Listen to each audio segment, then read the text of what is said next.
tuning into the truth of your being. Introduction. Let me ask you something personal, something simple yet profound. Do you know what frequency you're living on right now? Not your favorite playlist, not your internet speed, your personal vibration, the energy you're radiating, feeling, thinking, and breathing. Whether you realize it or not, every single second you are vibrating. Your thoughts, your emotions, your body, your soul, all of it.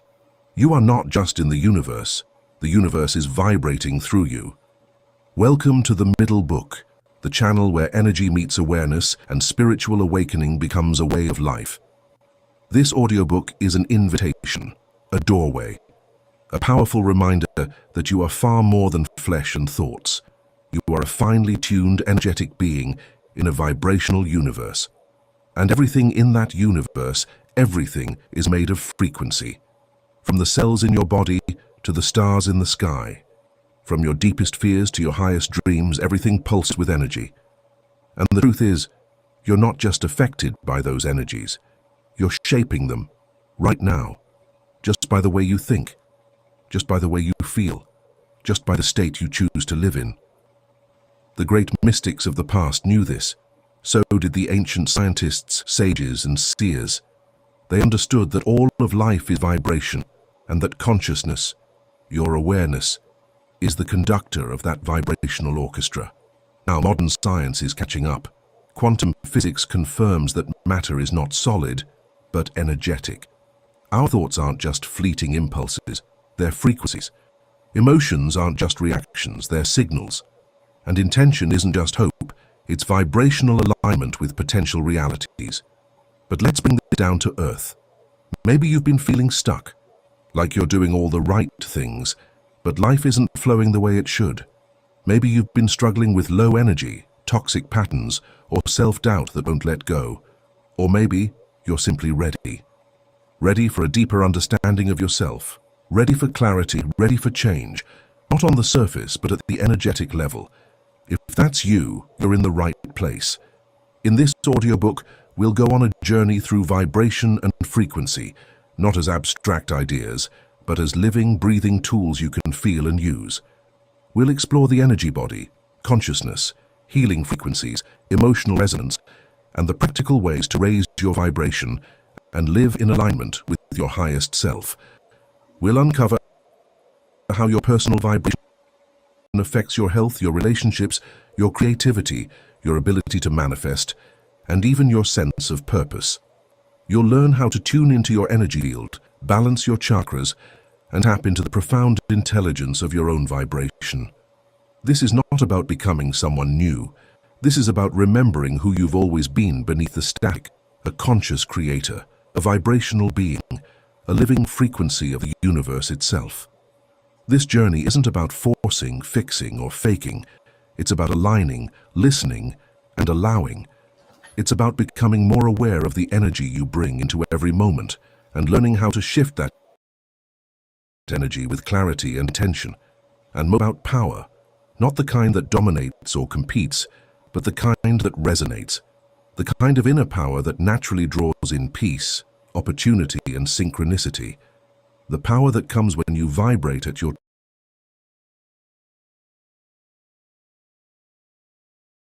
truth. So, are you ready to shift your to energetic transformation? Then take a breath, drop into your heart and listen deeply. Your vibration is speaking, and this time, you're going to listen. Let's begin. Chapter 1. Understanding Vibration, the Blueprint of Reality. Have you ever walked into a room and immediately sensed something was off before anyone even said a word? Or maybe you've met someone and instantly felt drawn to their presence. That's vibration. It's not magic, it's not luck, it's energy, and you're feeling it in motion. In this chapter, we'll uncover the invisible architecture of reality. Vibration. Everything around you, from the chair you're sitting on to the thoughts in your mind, is vibrating.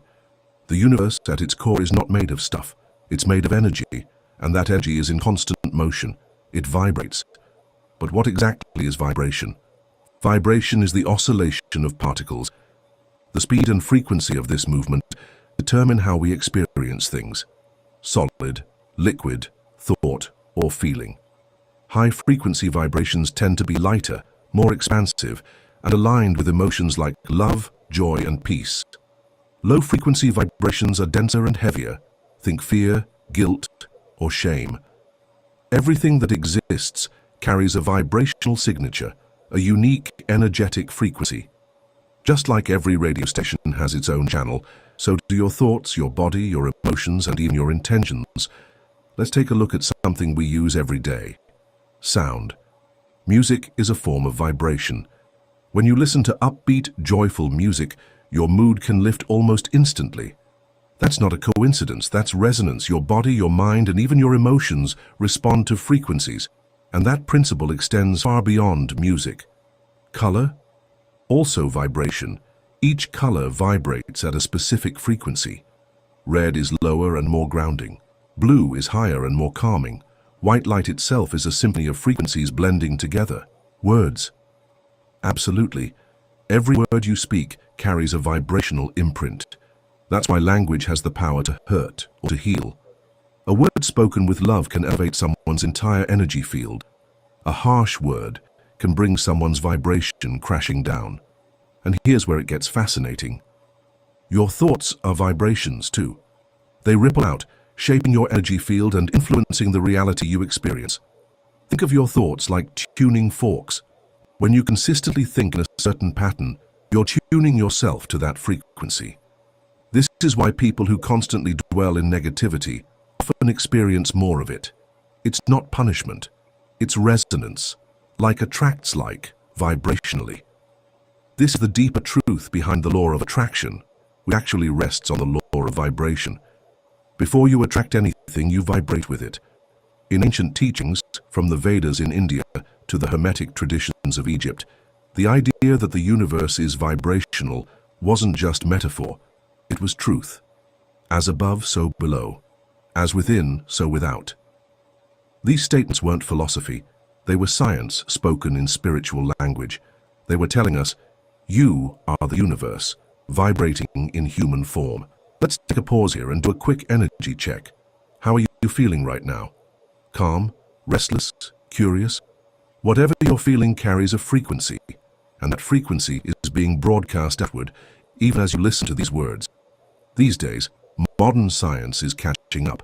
According to quantum physics, particles do not behave like solid matter at the subatomic level. They exhibit wave-like behavior, vibrating patterns of potential. Only because our senses are tuned to a limited range of frequencies does matter appear solid.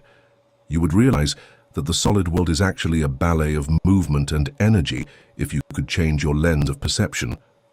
There's also something called cymatics, an area of study that shows how sound frequencies can shape physical matter. When certain tones are played through a metal plate covered in sand, the particles form intricate, symmetrical patterns. Change the frequency, and the pattern changes. Now think about that. If sound can organize sand into geometry, imagine what your thoughts and emotions, also vibrational energies, are doing to your body, your relationships, and your reality. This leads us to a crucial concept. Your body is a vibrational system rather than merely a shell. Frequencies are used by your cells to communicate. You can detect the electromagnetic field your heart emits from a distance of several feet. Depending on your level of consciousness, your brain waves change. You are a living example of a symphony. What does this signify for you then? It indicates that you are not a fixed entity. You are changeable, fluid, and vibrating. By changing your consciousness, you can change your frequency. You can develop your energy awareness and sensitivity to the unseen vibrations influencing your surroundings. Pay attention first. Take note of what feels weighty and what feels light. What gives you energy and what takes it away. Vibration is shown by your emotional reactions. Your in-tuning tools are these. Next, investigate the deliberate vibration technique. This entails making conscious decisions about your words, thoughts, and behavior. You're not only being a good person when you wake up and make the conscious decision to think loving thoughts, speak kindly, and act gratefully. Your frequency is actually shifting, and that frequency has an effect on the world. Understanding that we are transmitters rather than victims of reality is one of the most significant changes in our understanding of vibration. Every minute of every day you emit energizing signals like a radio tower. You finally get what you give off. That's the way energy functions, not because the universe is condemning you. Now, let's touch on coherence. Coherence happens when your thoughts, emotions, and actions are all vibrating in harmony. When you're coherent, your energy is strong, magnetic, and aligned. You become a beacon for high-frequency experiences. People feel it. You feel it. This is why alignment is so important, not just spiritually, but vibrationally. When you're out of alignment, your energy is chaotic, scattered. You may feel anxious, lost, or fatigued. But when you're in alignment, clear, focused, and energized. Imagine your life as a song. When your inner frequencies are in tune, your life plays like a symphony. When they're not, it feels like noise. Try this easy exercise. For a day, note your feelings after each encounter. Following each task, are you feeling energized or exhausted? This is the frequency at which you speak. Listen to it. Additionally, keep in mind that vibration is honest. You can't fake energy, but you can fake a smile. Despite what you say, the world senses your vibration. Let's conclude this chapter with a query.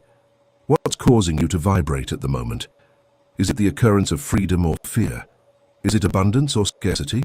Is it flow or resistance? The first stage is awareness. You have the ability to alter your vibration once you become conscious of it. You may alter your life by altering your frequency. Chapter 2. The Energy Body, Your Inner Frequency Field.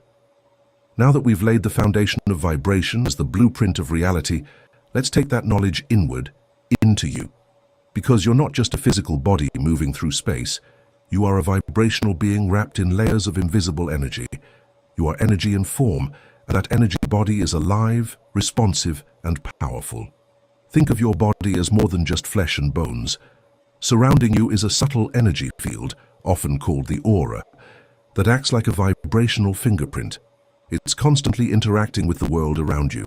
Some traditions describe it as an egg-shaped field that extends several feet beyond your physical body. It holds not just your current energy, but also the imprints of your past experiences, emotions, and even your beliefs. This energy field isn't static. It expands when you feel joy, safety, and love. It fear, anxiety, or shame. You felt this before. Ever met someone and instantly felt off, even though nothing was said? That was your energy field, tuning into theirs. Vibration to vibration, field to field. Let's take a closer look now, starting with the chakras, which are your body's internal wiring. Chakras are energy wheels that rotate along the spine. Ancient systems like yoga, Ayurveda, and Taoism have been describing them for thousands of years. But Western science hasn't fully mapped them. They absorb, process, and distribute energy throughout your body in a manner similar to that of vibrational transformers. There are 7 main chakras, each resonating with a unique emotional, physical, and spiritual frequency. The root chakra, located at the base of the spine, vibrates with themes of safety, survival, and grounding. It's your energetic foundation. Just above it, the sacral chakra, positioned below the navel, governs creativity, sexuality, and the experience of pleasure. Moving upward, the solar plexus chakra, found in the upper abdomen, is your center of personal power, confidence, and will. The heart chakra, which connects the physical and spiritual chakras, is located at the center of the heart and radiates love, compassion, and emotional harmony. Located at the neck, the throat chakra governs communication and genuine self-expression, allowing you to speak your truth. The third eye chakra, which is located between your eyebrows, is the entryway to perception, intuition, and profound understanding. Lastly, the crown chakra, which is located at the top of the head, anchors your spirit to the divine and connects you to higher consciousness and global energy. These energy centers work together to produce a comprehensive vibrational alignment map. Each chakra has a corresponding frequency. When they're in balance, your energy flows freely, your emotions are more stable, and you feel aligned. But when a chakra is blocked or overactive, that energy stagnates, leading to emotional or physical symptoms. For example, a blocked throat chakra might show up as a fear of speaking, frequent sore throats, or feeling misunderstood. Just like you go to the gym to strengthen your physical muscles, your energy body also needs attention and care. Practices like breathwork, yoga, meditation, and energy healing, such as Reiki or acupuncture, can help maintain balance and vibrational health. And let's not forget the meridians, the energy highways described in Chinese medicine. These pathways distribute vital life force, called Qi, throughout your body. When your meridians are open and flowing, you feel energized and clear. When they're blocked, you may feel tired, moody, or physically off balance. Acupuncture works by stimulating these points to restore harmony and flow, vibrational balance at work. You don't have to be a professional energy worker to engage with this system. You already are. Every time you breathe with intention, every time you sit quietly and feel what's going on inside you, you are tuning in. The body listens to your presence. So, how do you tune into your energy body? Start with sensation. Pay attention to how your body feels when you walk into different environments. Do certain places make you feel light and expansive? Do others make you want to shrink or flee? Your energy field is speaking to you through sensation. Trust that. Next, try scanning your body with your mind. Sit quietly and ask yourself, where does my energy feel tight? Where does it feel open? No need to force answers. Just listen. Often the body will gently guide you to where the energy is stuck. Another powerful method is visualization. Picture your chakras as spheres of light. Imagine breathing into each one, allowing it to expand and vibrate with its natural color and frequency. See areas of fog or dullness? Gently breathe through them. Energy responds to attention and to intention. And here's a fun truth. Energy loves play. Dance, laughter, singing, these aren't just good for the soul, they literally shake up stagnant energy and raise your vibration. Movement creates flow. Joy creates coherence. This is energy hygiene, and it's vital. Try this exercise. Before bed, lie down and imagine your body as a glowing outline. Mentally trace each part of your body, from your toes to your scalp, and notice what stands out. Where does your awareness want to linger? Where do you feel resistance or openness? You're not just relaxing, you're decoding your energy field. Another way to work with your energy body is to cleanse it regularly. Just like you take showers, your energy field benefits from intentional clearing. You can use sea salt baths, sound bowls, smudging with sage or Palo Santo, or even visualization techniques where you wash your field in white light. But also remember, energy doesn't lie. If you're faking positivity while bottling up anger, your field will reflect the truth. That's why emotional honesty is part of vibrational health. It's okay to feel low sometimes. What matters is what you do with those feelings. Suppression lowers your frequency. Expression, felt with awareness, clears the field. And here's something most people don't realize. Your energy body is always communicating, not just inwardly, but outwardly. It sends out a signal, like a broadcast tower. That's why you can walk into a room and people can feel your mood even if you haven't said a word. Your vibration does the talking first. This is also why two people can walk into the same situation and have entirely different outcomes. One vibrates from fear and attracts obstacles. The other, from confidence and peace, creates a connection. It's not about luck. It's about energetic alignment. When your inner field is strong and coherent, you begin to shift your outer world. This is why spiritual traditions emphasize the inner journey, because the more in tune your energy is, the more magnetic you become, not just for things, but for truth, love, peace, and purpose. And one last piece. The energy body is not limited to this lifetime. According to many spiritual traditions, the energetic patterns you carry, your fears, your gifts, your karmic lessons, are imprinted in your field across time. That's why deep healing work often brings up ancestral or even past life energies. You are not just healing for yourself, you are liberating energy for your entire lineage. So today, Begin to treat your energy body like the sacred instrument it is. Feed it with rest, movement, clean food, nature, and love. Cleanse it with breath, water, sunlight, and intention. Listen to it, honor it, and watch how your life transforms as your vibration becomes clearer, stronger, and more aligned.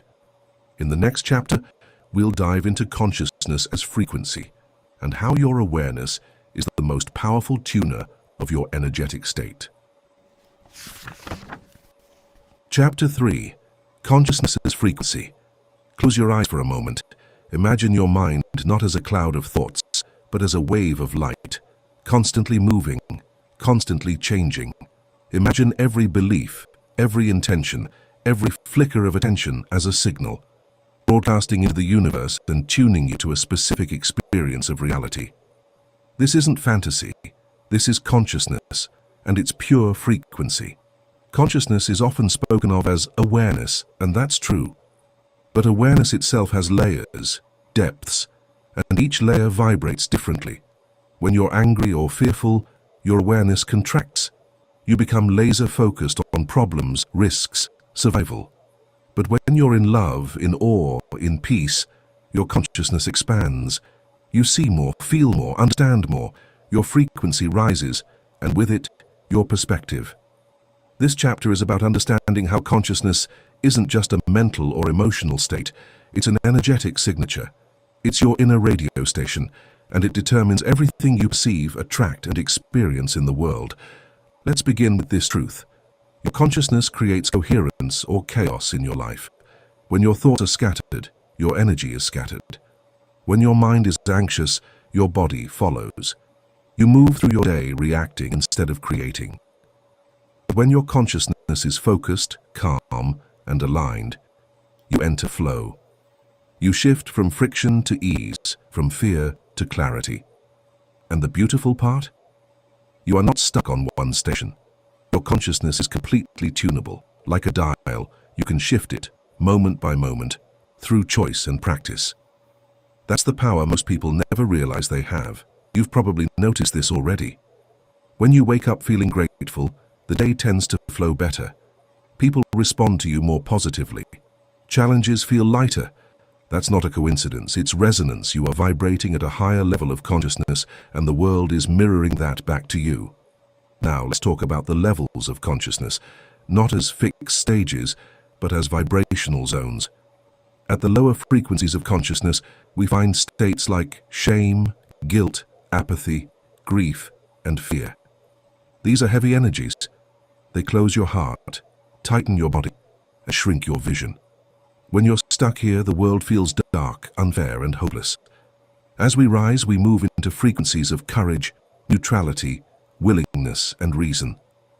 These are transition points, where we begin to take responsibility, to seek understanding, to open ourselves to possibility. These levels feel more spacious. Life begins to feel manageable. Hope returns. Then we ascend into love, joy, peace, and enlightenment. These are the high vibe zones. Here, the mind quiets, the heart expands, the ego dissolves. In these states, synchronicities appear, inspiration flows, healing accelerates, and a sense of universal connection becomes palpable. The psychologist and spiritual teacher David R. Hawkins mapped these frequencies in his work, proposing that each emotion and state of consciousness has a measurable energetic field. While not everyone agrees on the exact numbers, the idea remains powerful. Consciousness vibrates, and that vibration has very real effects. Now think about this. When you're tuned into love, you don't just feel better, you see better. Your mind perceives more opportunities, your heart connects more deeply with others, and your body even begins to heal itself more effectively. That's because every system within you is communicating at a higher level of coherence. So, how do we shift our consciousness into a higher frequency? Start with intention. The moment you decide to elevate your awareness, to think higher, feel deeper, love more, your vibration starts to shift. It's subtle at first, like a ripple, but intention is the first energetic adjustment. Next comes attention. Where you place your focus is where your energy flows. If you constantly focus on lack on what's broken or missing, you stay tethered to lower frequencies. But if you redirect your attention to what's working, to beauty, to gratitude, you tune into a different channel entirely. Breath is your anchor. Consciousness and breath are intimately connected. Shallow, rapid breathing locks you into survival mode.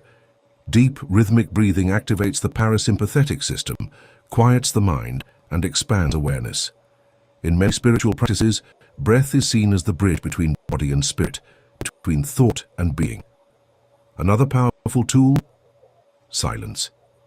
In the stillness, your consciousness recalibrates. That's why meditation, nature walks, and simply turning off your devices can have such a profound effect. In silence, you stop reacting and start receiving. You move from noise to knowing. Let's also talk about beliefs. Beliefs are thought forms that have become habitual frequencies. Many of them are inherited or unconscious. If you believe you're unworthy, that belief vibrates through your energy field, and the universe responds in kind. But beliefs can be questioned. They can be changed. And when you shift a core belief, your entire energetic reality transforms. This is why affirmations, when used with awareness, can be so effective. Not because they magically change your life, but because they reprogram the frequencies you're tuned into. Saying, "I am enough," is more than a sentence. It's a signal. It's a new vibration being sent into the field. Your inner dialogue shapes your outer experience. If your thoughts are filled with criticism, doubt, and fear, you're vibrating low, and you'll feel the effects. But when your inner voice is loving, trusting, and open, you rise, you radiate, you become magnetic. Now let's connect consciousness to the collective field. We are not isolated beings. Our individual frequency feeds into and is shaped by the collective vibration. This is why global meditations, group healing circles, and conscious communities are so powerful. When we come together with a shared intention, our energies amplify, our vibrations synchronize, healing accelerates. But this also means we must be discerning. Media, news, conversations, all of it can either elevate or drain your consciousness. Ask yourself regularly, is this raising my frequency or lowering it? That simple awareness is transformative. Let's be real. Staying in high-frequency consciousness isn't always easy. Life happens. We get triggered, stressed, distracted. But that's okay. The goal isn't to be perfect. It's to be aware. When you notice you've dropped into a lower state, gently bring yourself back. Breathe, recenter, retune. Here's a story to illustrate this. There was a woman who, every morning, wrote 3 things she was grateful for. At first, it felt forced. But after a few weeks, her mood improved. Then her relationships. Then her career. What changed wasn't her luck. It was her frequency. Gratitude tuned her into a different channel, and life began to respond. You are the DJ of your own mind. You choose the soundtrack of your consciousness. So here's your practice for this chapter. Start each morning by checking your frequency. Ask yourself, what am I feeling? What am I focusing on? What am I believing right now? Then make a small shift. One thought, one breath, one word of kindness. Watch how that micro movement changes your entire day. Because when you change your consciousness, you change your vibration. And when you change your vibration, you change your life. In the next chapter, we'll dive into the emotional dimension of frequency, how every feeling you have is an energetic signal shaping your world. Chapter 4. Emotional Energy, the frequency of feeling. If your thoughts are the frequencies you tune into, then your emotions are the volume knob. They don't just color your experiences, they amplify them. Emotions are energy in motion. They are vibrational waves that move through your body, shaping your reality with every rise and fall. And yet, we live in a world that often teaches us to fear or suppress emotion. We're told to get over it, stay strong, and calm down. But in truth, emotions aren't weaknesses to manage, they are messengers. And when we learn to listen to them, we discover a hidden power, the ability to navigate life by reading our own frequency in real time. Let's start with the basics. Every emotion vibrates at a specific frequency. This isn't a metaphor, It's energetic truth. Emotions like shame and guilt are some of the lowest frequencies. They constrict the energy body. You can feel it. Your chest tightens, your shoulders round, your breath shallows. These emotions pull you downward into isolation, self-judgment and stagnation. Fear, grief, and anger vibrate slightly higher, but they still contract your field. They arise when your survival feels threatened, emotionally, physically, or spiritually. And while these emotions are natural, staying in them chronically lowers your vibration and dims your inner light. But then we reach the shift point. Courage. Courage is the first emotion that begins to expand your energy field. It lifts you from reaction into response. It signals readiness. And from there, we rise into neutrality, willingness, and acceptance. Emotions that hold space invite growth and let energy flow. And then come the high vibe emotions: love, joy, gratitude, and peace. These are not passive states. They are powerful frequencies that align you with truth, healing, and synchronicity. They open the heart, elevate the mind, and connect you to the energy of life itself. Here's something most people don't realize. Emotions aren't just reactions to life. They're also creators of life. When you hold a high-frequency emotion consistently, you become a magnet for experiences that match that energy. Not because of wishful thinking, but because you are literally vibrating in resonance with that reality. Let's take gratitude, for example. When you truly feel grateful, not just say the words, you activate a coherent heart field. Your brain and heart synchronize, your nervous system calms, your field expands. That's not psychology, it's measurable energy. You've just raised your frequency. On the flip side, when you resist or repress emotions, they don't go away. They are stored in the body. They vibrate beneath the surface, affecting your health, your relationships, and your clarity. This is why emotional healing is not optional. It's vibrational hygiene. So how do you work with emotional energy? First, feel what you feel. This seems simple, but it's revolutionary. Stop labeling your emotions as good or bad. They are energy. Let them move. When sadness arises, allow it to wash through you like a wave. When anger appears, give it a healthy expression. When joy visits, celebrate it. Emotions are meant to move, not stay stuck. Second, name the feeling. Neuroscience shows that when you label an emotion, you activate the prefrontal cortex, the part of the brain responsible for awareness and regulation. Simply saying, I feel anxious, or I feel frustrated, shifts from being in the emotion to observing it. Observation raises your frequency. Third, ask what the emotion needs. Every feeling is a messenger. Fear might be asking for reassurance. Anger may be pointing to a boundary that needs defending. Grief may be calling for stillness. Emotions don't want to overwhelm you. They want to guide you. Fourth, choose your response. You are never powerless in emotion. Even in grief, you can choose how to hold your heart. Even in rage, you can choose not to harm. This is where consciousness meets energy, where awareness shapes vibration. Let's talk about emotional memory. Your body remembers every intense emotion you've ever felt. It stores these energies in your tissues, your muscles, and your breath. That's why body-based healing, like somatic therapy, dance, shaking, or breathwork, is so effective. It helps release stored emotion and reset your frequency. Try this. Next time you're overwhelmed, get up and shake your body for 1 full minute. Arms, legs, hands, feet. It might feel silly, but that shake literally resets your nervous system. You're breaking up energetic stagnation and moving back into flow. Here's a simple practice. Whenever you're feeling low, place a hand on your heart and breathe deeply. Then say out loud, I'm allowed to feel this. That one sentence can unlock stuck energy, because when emotion is welcomed, it transforms. Also remember that emotional energy is contagious. If you spend time with people vibrating in fear, anger, or judgment, your frequency will naturally be pulled down unless you're conscious. This is why it's important to curate your emotional environment. Choose relationships that elevate you. Create spaces that soothe you.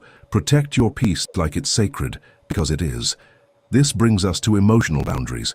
Boundaries aren't walls, they're filters. They let in love, but block distortion. Saying no when something feels wrong isn't rejection. It's the protection of your vibration. When your emotional field is clear and well-boundaried, you feel empowered. You trust yourself more. You become energetically sovereign.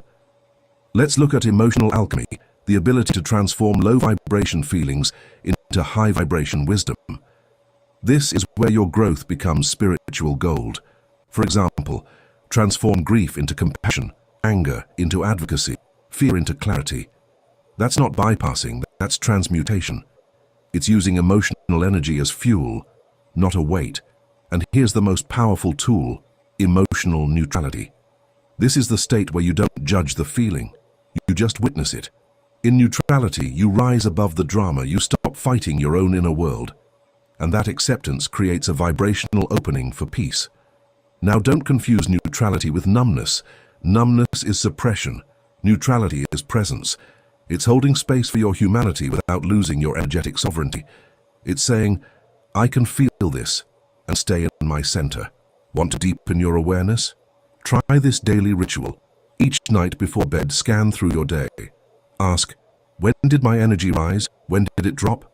And why? These questions aren't for judgment, they're for calibration. You're learning your own emotional frequency map. As you begin to master emotional frequency, you'll notice something remarkable. Life becomes clearer. People shift around you. Creativity flows more freely. Your intuition sharpens. And more than anything, you feel lighter. Not because life is suddenly perfect, but because your inner world is in vibrational harmony. So here's your practice for this chapter. Keep an emotional frequency journal for the next week. Every evening, reflect on your dominant emotions that day. Write them down. Then ask, what raised my frequency? What lowered it? And what do I choose to feel tomorrow? Emotions are not problems. They are portals. And when you step through them with presence, everything changes. In the next chapter, we'll explore how to intentionally raise your personal frequency and become a vibrational match for your highest reality. Chapter 5. Tuning your personal frequency. Let's get personal. Everything we've talked about, vibration, consciousness, emotion, comes down to one essential truth. You are a frequency generator. Every moment of your life, you are broadcasting a signal into universe. The question is, what are you tuning into? And what are you tuning out?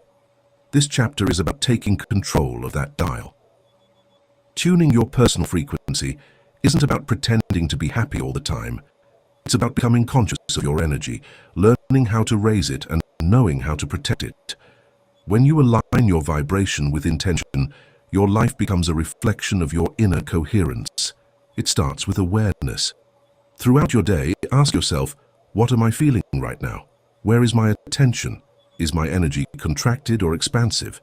These questions act as real-time frequency checks. They help you notice whether you're resonating with stress and fear or with trust and flow. So much of your vibration is shaped by the way you think. Your inner dialogue, the things you say to yourself when no one's listening, those thoughts are tuning your frequency all day long. Judgment, fear, doubt, those lower your signal. Loving, curious, empowered thoughts raise it. You don't have to eliminate every negative thought, but you do need to catch them. When one shows up, ask yourself, is this thought serving me? If not, you can gently let it go and choose something more aligned, something that feels lighter, truer. Emotions are powerful frequency boosters, and while you don't need to feel joyful every second, being emotionally present is key. Don't suppress sadness or anger. Let them move through you. Feel them fully. But also, don't forget to welcome gratitude. Gratitude is one of the fastest ways to shift your vibration. Even on the hardest days, finding just one thing to be thankful for, your breath, the sky, a single moment of calm, can lift you. And so can wonder. Wonder is the frequency of magic. Look up at the stars, listen to the birds, marvel at a child's laughter. Wonder opens you. Your environment matters more than you think. Your home, your workspace, your surroundings, these spaces carry energy. A cluttered, noisy space can drain you. A beautiful, intentional one can uplift you. Make your space sacred. Light candles, Play music that heals. Bring in plants, sunlight, or anything that reminds you of beauty. Your space is not just where you live, it's where your frequency rests and resets. And let's not forget people. Some people raise your vibration just by being near them. Others, even if you love them, can drain you. That doesn't mean you stop caring. It means you create conscious boundaries. You choose when and how much of your energy to share. This is not selfishness, it's energetic self-respect. Relationships that honor your energy will feel light. You'll know. You can feel it in your chest, in your gut, in your breath. Then there are your daily habits, the invisible rhythms of your life. How do you wake up? What you eat? How you speak? How you move?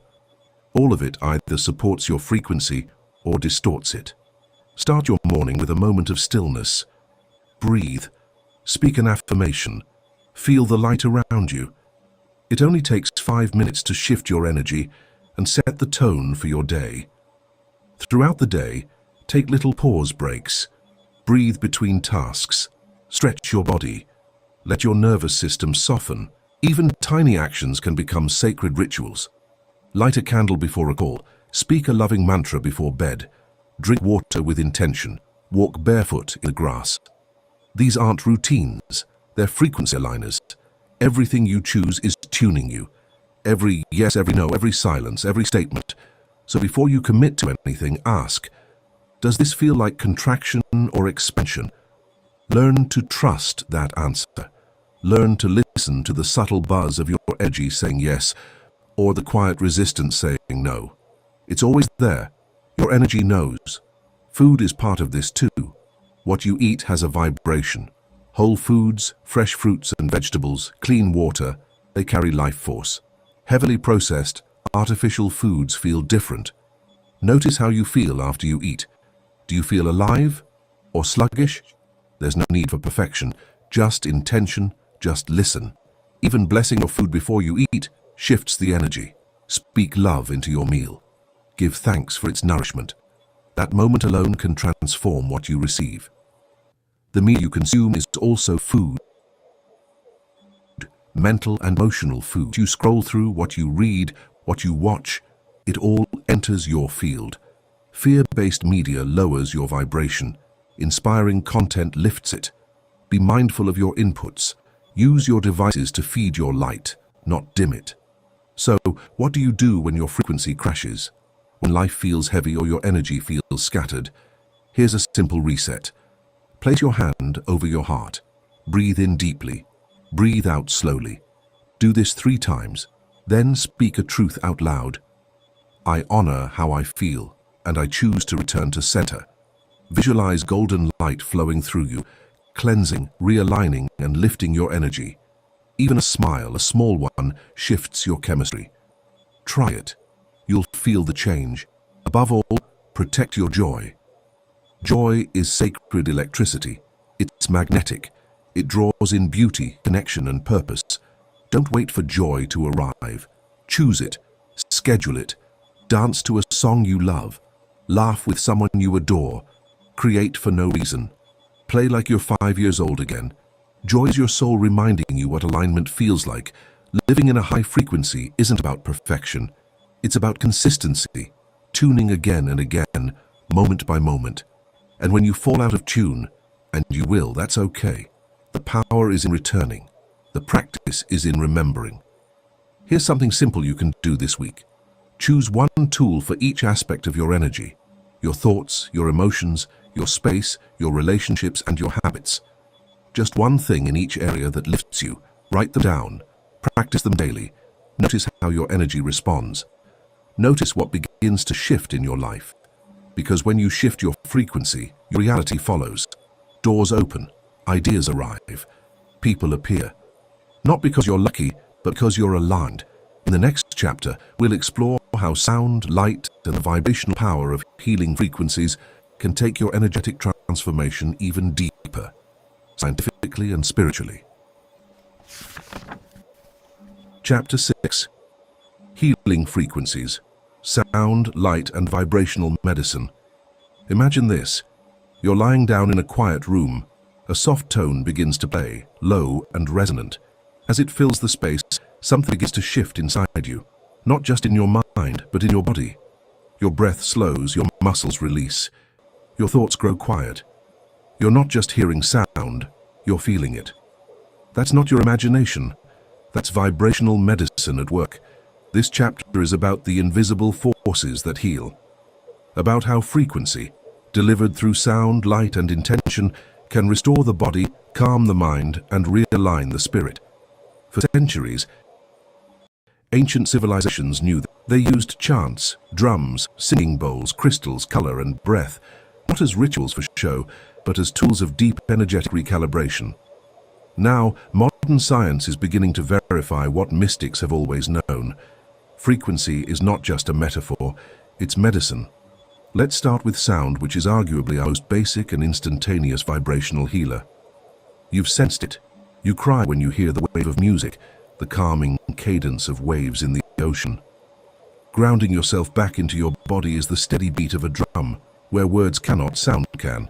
It talks straight to your cells, gets past reason, and into your psyche. Binaural beats are a powerful sound type. Your brain generates a third frequency, which is the difference between two slightly different tones played in each ear. You enter altered states of consciousness when your brain waves synchronize with that internal tone. Alpha is associated with creativity and serenity, theta with profound meditation, delta with sleep, and gamma with transcendence. The arithmetic doesn't have to make sense to you. Simply close your eyes, put on headphones, and watch as your brainwave state starts to shift. Another deeply revered frequency is 432 Hz. Often called the heartbeat of the Earth, this tuning is believed to be mathematically consistent with the universe's natural rhythms. Many listeners report that music tuned to 432 Hz feels softer, more organic, and more connected. Compared to the standard 440 Hz tuning, it resonates more deeply with the human energy field. Is this scientifically proven? Not entirely, but does it feel different? For thousands of people, the answer is yes, and feeling is a frequency too. Now, picture a set of crystal singing bowls, each one tuned to a specific note that aligns with a chakra. When played, these bowls generate powerful vibrational waves that ripple through your energy field. Sound baths using these instruments don't just relax the body, they recalibrate your subtle body. The tones dissolve energetic knots, awaken dormant pathways, and restore resonance to parts of your field that have gone silent from stress or trauma. Even your own voice is a tool of healing. Speaking from your heart, chanting a sacred syllable, or singing with intention, these actions create vibration that clears the throat, lifts, and aligns the spine. It's no accident that many spiritual traditions include chanting or singing. Words spoken with love and clarity don't just communicate, they recalibrate. Now let's move to light. Just as sound carries frequency, so does color. Every hue in the visible spectrum corresponds to a different wavelength and energetic signature. Ancient Egyptians with colored glass roofs to bathe the body in specific light. Today, modern practitioners use color therapy and chromotherapy to treat everything from seasonal depression to chronic pain. Every color has a different effect on us. The root is energized and activated by red. Orange inspires creativity. Yellow inspires self-assurance and concentration. Green expands the heart and brings equilibrium. Blue calms and encourages lucid conversation. Intuition is improved with indigo. Violet deepens her spiritual bond. Additionally, gold or white conjures up oneness and divine illumination. Deeper healing is being investigated with LED light treatment, which is currently widely used in dermatology. For instance, red light helps with cellular regeneration and repair by penetrating tissue and enhancing mitochondrial function. Blue light has anti-inflammatory and circadian rhythm-regulating properties. These treatments are vibrational interventions that bring the physical body back into harmony. They are not only cosmetic. But what about sunlight? Natural light is the most powerful vibrational medicine of all. It's full spectrum and carries the entire rainbow of frequencies. Exposing your skin and eyes safely to morning sunlight resets your circadian rhythm, boosts vitamin D, and elevates mood. But more than that, It energetically charges your auric field. This is why time in nature, under the sun, on the earth, by water, feels so healing. You're absorbing frequencies your body has been missing. And this brings us to water. Water is one of the most responsive substances on Earth. Dr. Masaru Emoto's groundbreaking research revealed how water molecules change shape based on the vibration of words, music, and even thoughts. Words like love and gratitude produced beautiful snowflake-like crystals. Words like hate created distorted, chaotic patterns. If our bodies are over 70% water, then everything we speak, hear, and think matters. In fact, vibrational medicine often begins with intention.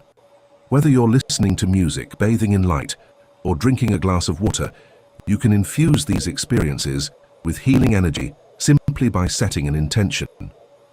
Speak to your water. Play sacred music in your home. Sit quietly and visualize golden light filling your cells. These acts are not fantasy.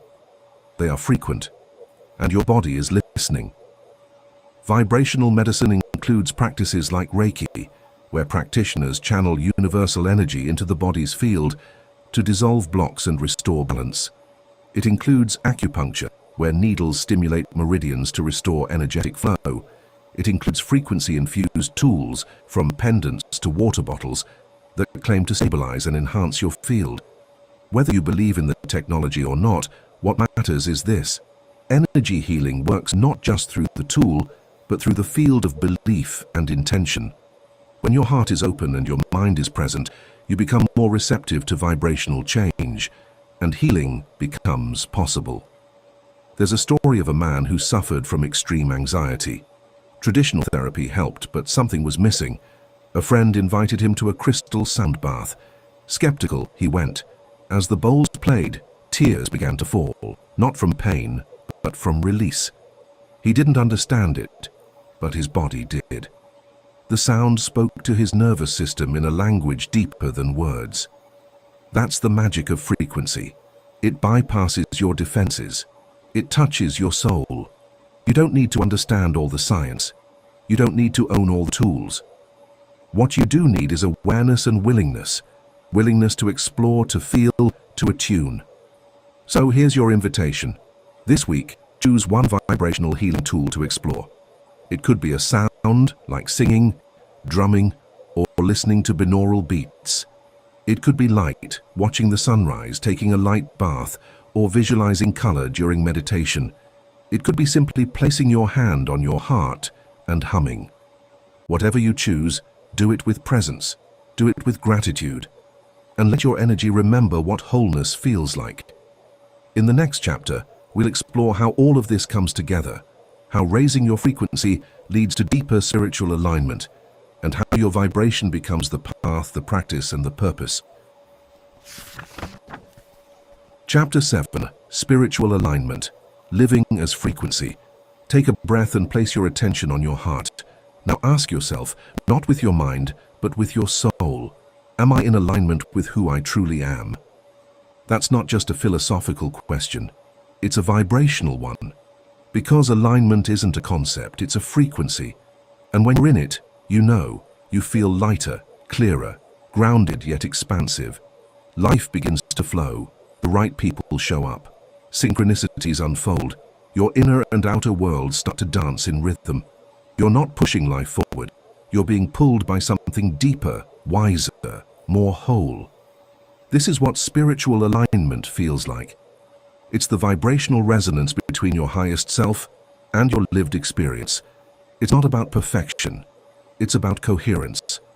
When your thoughts, emotions, choices, and actions all vibrate in harmony with your soul's frequency, you begin to embody your purpose, not as a task, but as a natural state of being.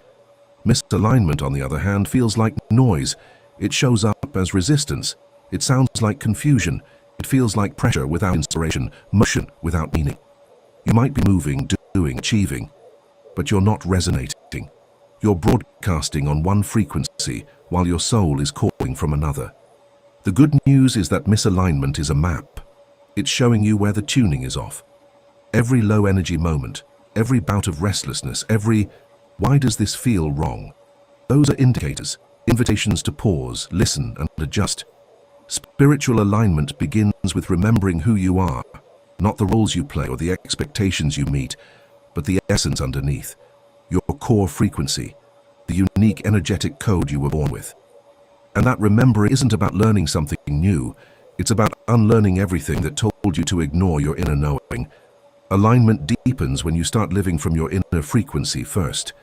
You start choosing not what looks good or what sounds smart or what pleases others, but what feels true, what makes your body exhale, what makes your chest soften, what ignites a subtle yes in your soul.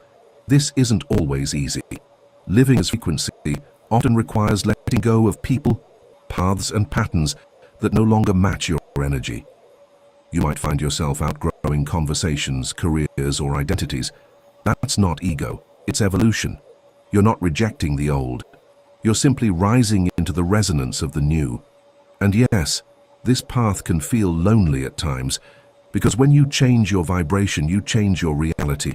Not everyone will understand. Not everyone will meet you where you're going. But the ones who do, the ones you magnetize when you're aligned, they're not just people, they're soul reflections. Here's something profound. Alignment doesn't just change how you feel, it changes you. When you're in alignment, you become a beacon, a signal, a vibrational invitation to everything that matches your truth. You don't need to hustle for opportunities. You attract them through coherence. Think about the most magnetic people you've ever met, the ones who light up rooms, the ones who seem to effortlessly embody peace, passion, and presence. That's alignment. They're not trying to be anything. They are their energy, and that energy does the work. You have this power too. When you speak from alignment, your words carry clarity. When you act from alignment, your steps feel guided. When you rest from alignment, your body heals faster. Alignment doesn't make life perfect, it makes it resonant. Let's explore one of the most overlooked aspects of spiritual alignment: stillness. In our culture, we're taught that doing is everything, that motion equals progress. But in spiritual terms, stillness is where the deepest tuning occurs. It's in the silence that your soul can recalibrate. It's in the pause that your energy can reset. Try spending 10 minutes each day in silence.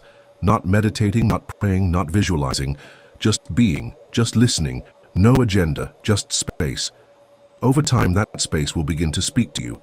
It will offer guidance, not through thoughts, but through sensation, subtle nudges, soft pulses, inner yeses. Another powerful practice is to start your day not with a to-do list, but with a frequency list. Instead of asking, "What do I need to do today?" ask, "How do I want to feel today?" Set the tone energetically and let the actions arise from there. Want to feel grounded? Take a walk barefoot. Want to feel inspired? Create something. Want to feel connected? Call someone you love and speak from your heart. The more you anchor into your chosen frequency, the more life will rise to meet it. And when it doesn't, when things fall apart or people misunderstand you or the path goes dark, that's when your alignment is tested. That's when you choose to hold your frequency anyway. That's when you decide to trust the unseen, to keep vibrating at truth even when results are delayed. Because here's the secret: alignment is the reward. The feeling of being in harmony with your soul is the prize, not the outcome. Everything else, success, love, peace, purpose, that's just the echo of your energy. You are not here to chase a path. You are here to become the path. You are not here to find your purpose. You are here to embody it. And you don't need to prove anything to anyone. Your vibration is enough. Your resonance is your offering. So breathe, soften, align.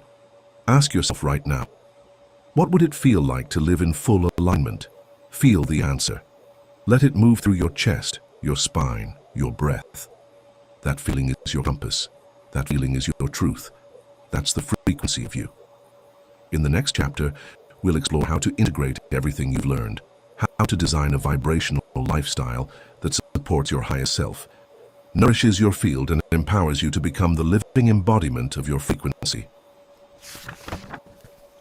Chapter 8: Integrating a Vibrational Lifestyle. You've felt it by now. That subtle but unmistakable shift, that internal click when something aligns, that breath of clarity, that lightness in the chest, that sense of, yes, this is me. That's the power of frequency. But it's one thing to touch it in a moment of stillness or during a meditation or at a retreat. It's another thing entirely to live it, consistently, practically, sustainably. This chapter is about that integration, about building a life that doesn't just include high vibration as a goal, but as the foundation. A life where your thoughts, your habits, your relationships, your work, even your rest, are all extensions of your energetic truth. Let's begin with one core principle. Your vibration is your lifestyle. It's not separate. It's not something you do after your work or before your responsibilities. It is the how of your everyday. It's not what you do, it's how you are while doing it. High frequency is not a task. It's a way of relating to life. So, how do we bring this into every corner of our day? Start with your morning. Your morning is your energetic blueprint. It sets your tone. Before you reach for your phone, reach for your frequency. Ask yourself, what energy do I want to live in today? Not what you want to check off or fix or rush into, but how you want to feel. Peaceful, empowered, connected, inspired. Choose one word. Breathe it in. Let it settle into your body. Then move from there. Even something as simple as making your tea, or teeth, or stretching your body when done with presence becomes a vibrational ritual. The ordinary becomes sacred. The mundane becomes magnetic. Throughout your day, build in micro moments of tuning. One breath with your eyes closed. One pause before you speak. One moment of gratitude. These tiny acts are like frequency checkpoints. They keep your signal clear. Let's talk about work. Your job might not be your passion. That's okay. The goal isn't to find a perfect career, it's to bring your highest vibration into whatever space you're in. That could mean setting boundaries, uplifting your co-workers, listening to high-vibe music while you work, or simply doing your tasks with love, even when no one's watching.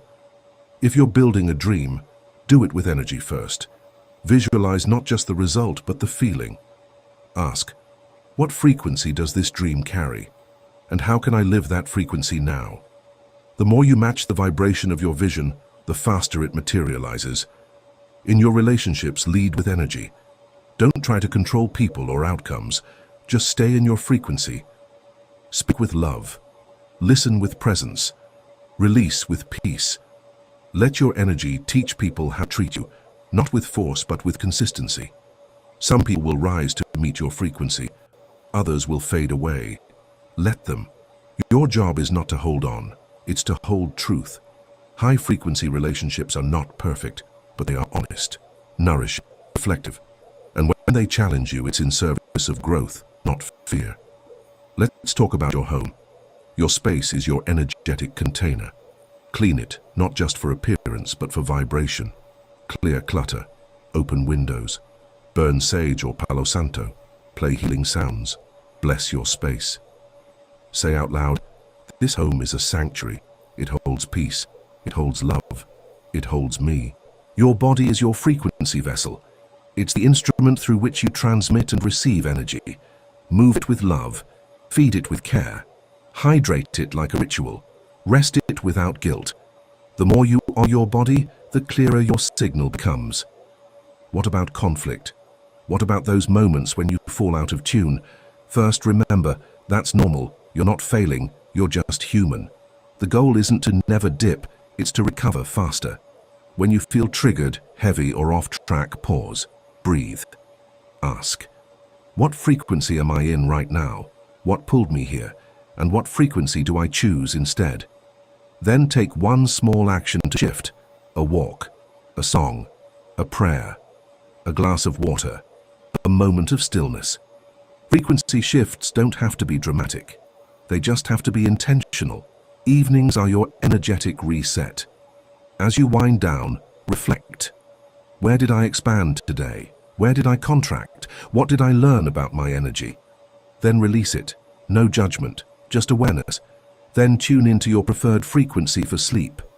Love, gratitude, trust, light, Play frequencies as you drift off. Let your subconscious recalibrate while you rest. Living a vibrational lifestyle doesn't mean avoiding reality. It means engaging with it differently, more consciously, more compassionately, more intentionally. It's not about pretending life is always perfect. It's about choosing to respond to life in a way that protects your peace and expands your presence. This path also asks you to be gentle with yourself. You'll have days when you forget, days when you default to old habits. That's okay. Every moment is a new chance to remember, to retune, to return. Frequency is not fixed, it's fluid, it's forgiving, it's always waiting for you. So ask yourself now, what would a day look like if I lived from my highest frequency? How would you speak? What would you eat? Who would you spend time with?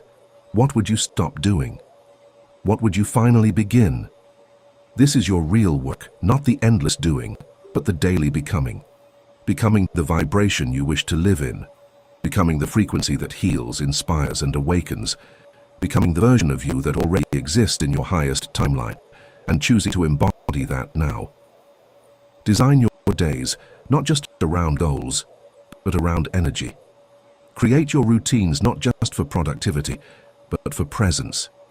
Make your choices not from habit, but from harmony. Let your lifestyle become your light. So here's your practice for this chapter. Write down your frequency blueprint. Define your core frequency, the feeling you most want to embody. Then list 5 ways to anchor that frequency every day. Simple things, practical actions, easy shifts. Then live that list. Not perfectly, not rigidly, but lovingly.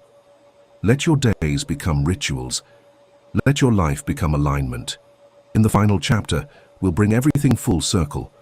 We'll reflect on the journey, celebrate your shifts, and anchor into the ultimate truth, that you are not just influenced by vibration, you are the vibration. And your life is the most powerful frequency you'll ever transmit. Now imagine this, your life, not as a series of obligations or deadlines, but as a living temple. Every part of it is a sacred expression of your vibration, the way you speak to yourself in the mirror, the food you prepare with care, the conversations you nurture, the silence you honor. This is what it means to live a vibrational lifestyle. It's not a destination, it's a devotion. Begin to treat your daily choices as sacred agreements with your highest self. When you eat, ask, does this nourish the frequency I want to live in? When you dress, ask, does this reflect how I feel or how I want to feel? When you move your body, let it be a dance of energy, not punishment. Your body is a frequency antenna. Dress it, feed it, and move it with reverence. Let's bring this into your digital life. Your phone, your computer, your social media feeds, all of these are vibrational tools. Or, if unconscious, vibrational traps. Audit your digital space. Unfollow what drains you. Curate content that uplifts you. Choose inputs that match your chosen frequency. Your feed becomes your field. Fill it wisely. Even your calendar is a frequency map. Look at your week and ask, where am I saying yes to obligation but no to my soul? Begin to create space, real space, for your energy to breathe. This might mean waking up 30 minutes earlier to meditate, or scheduling 1 day a week without meetings, or protecting your creative time as fiercely as your deadlines. Next, bring intention to your environment beyond your home. Your car, your desk, your playlists, your passwords, even your phone's wallpaper. All of it can become a vibrational reminder. Add symbols that inspire you, words that affirm you, images that elevate you. Surround yourself with what speaks the language of your soul. Living a vibrational lifestyle also means being mindful of the energy exchanges in your life, not just with people, but with money, time, and attention. These are all currencies of vibration. Spend them with intention. Give with clarity. Receive with grace. Let go with peace. When you pay a bill, bless it. Thank it for the energy it represented. When you receive a payment, celebrate it. Let gratitude be the amplifier. The more you bless the energy flow, the more it flows in alignment. There's also the rhythm of seasons and cycles to consider. Just as nature shifts in seasons, so do you. Some phases of life are about planting. Others are about growing. Some are about harvesting. And some are about resting, turning inward, and regenerating. A vibrational lifestyle honors these phases. It doesn't rush. It respects the energy of timing. And when it comes to challenges, because yes, they will come, your vibration is your compass. When the unexpected happens, don't just ask, what do I do? Ask, how do I want to feel as I move through this? What frequency can hold me while I learn from this moment? That shift, from reactive to intentional, from fear to frequency, is transformative. Living this way is not about being in control of everything. It's about being in connection with everything. It's remembering that your frequency is your responsibility, but not your burden. It's your tool, your gift, your guide. So let your entire life become a practice, a sacred loop of tuning, embodying, expressing, and retuning again. Let your routines support your resonance. Let your habits become hymns to your highest self. And above all, let it be joyful. Let it be gentle. Let it be real. Because living in high frequency isn't about floating above life. It's about diving fully into it with an open heart, a clear mind, and a radiant soul. Your vibrational lifestyle is not about adding more. It's about aligning what's already here. It's a remembering, a return, a re-becoming. And here's the truth. When you live this way, you don't just feel better, you become better. More connected, more creative, more magnetic.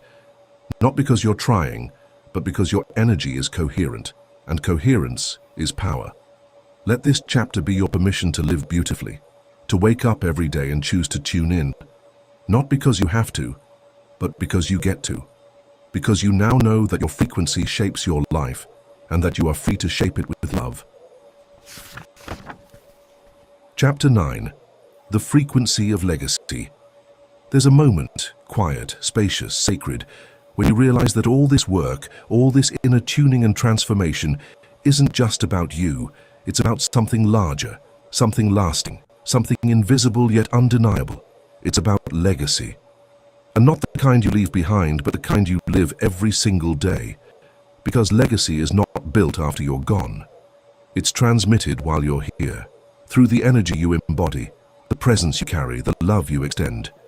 Every thought you choose, every emotion you shift, every word you speak, every vibration you hold, ripples.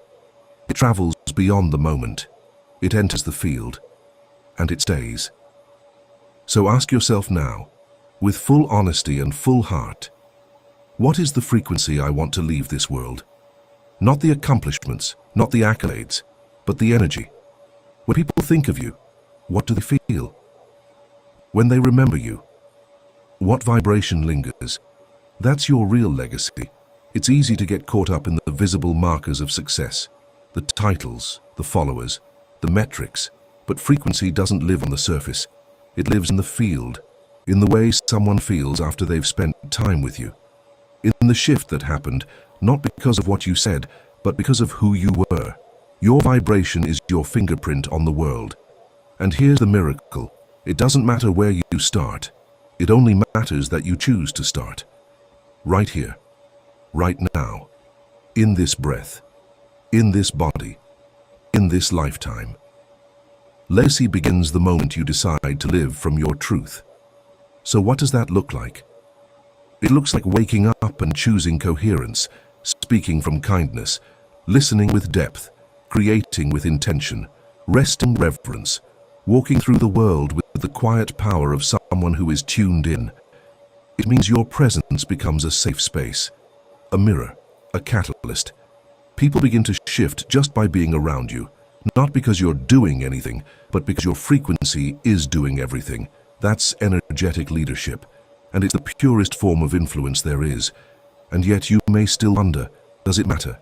Does my energy really change anything? Yes. It matters more than you will ever fully see. Every time you choose love over fear, you shift the collective. Every time you return to alignment, you anchor a pathway for someone else. Every time you hold space for yourself with compassion, you give others permission to do the same. Your life is not a closed circuit. It's an energetic broadcast. Your healing doesn't end with you. It echoes, it ripples, it touches people you may never meet in ways you'll never fully know. That's the beauty of frequency. It's limitless, it's exponential.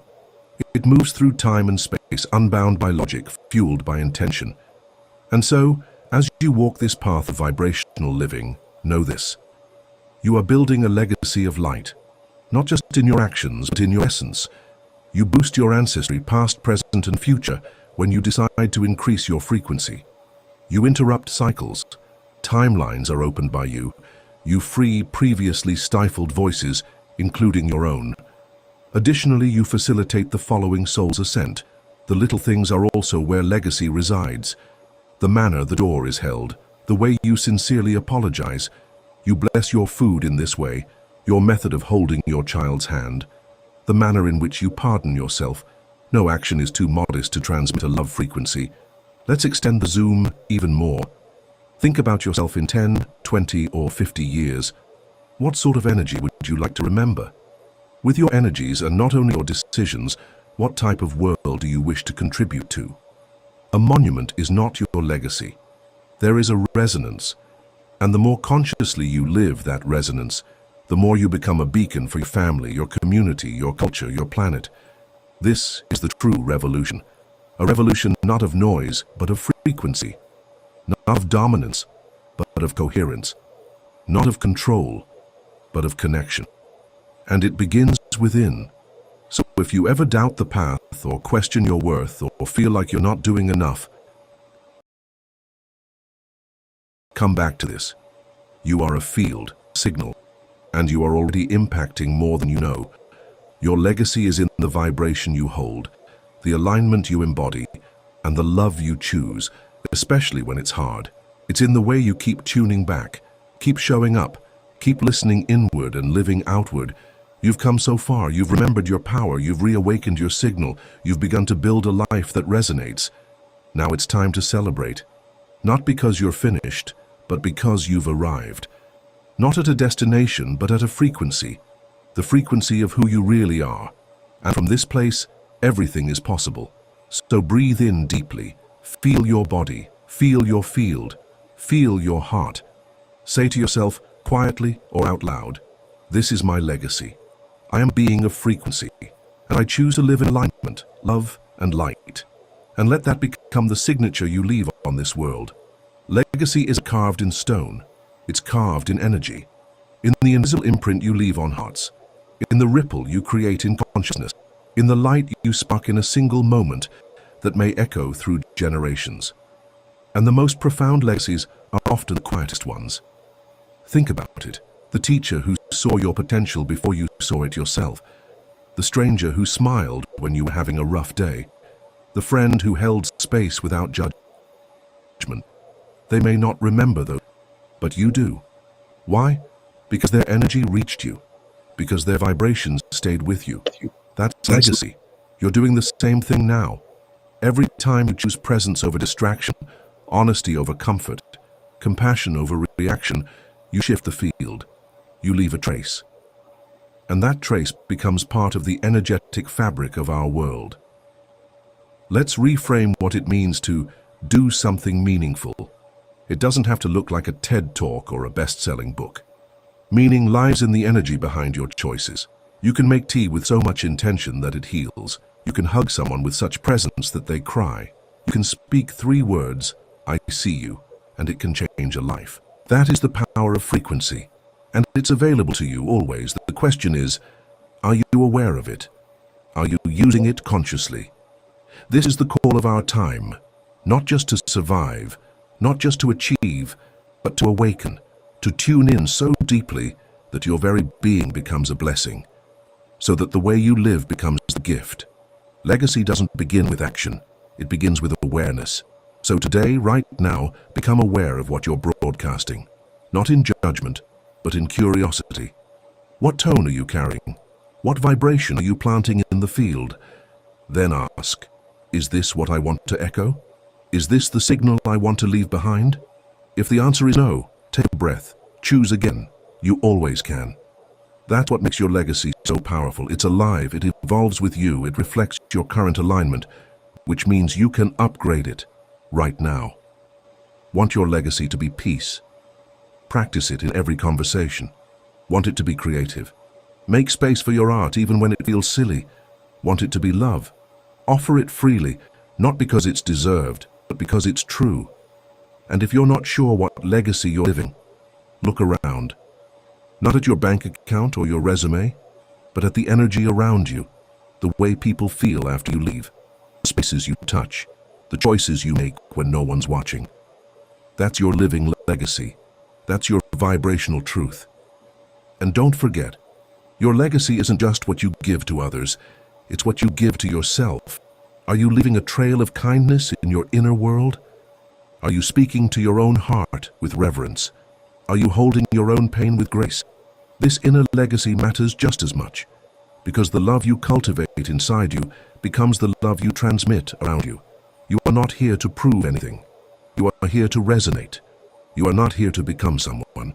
You are here to remember who you already are, and that remembrance, that frequency of authenticity, is what the world needs most. Here's a practice to close this journey. Find a quiet space. Place your hands over your heart and ask yourself, what is the legacy I am creating right now, through my thoughts, my actions, my energy?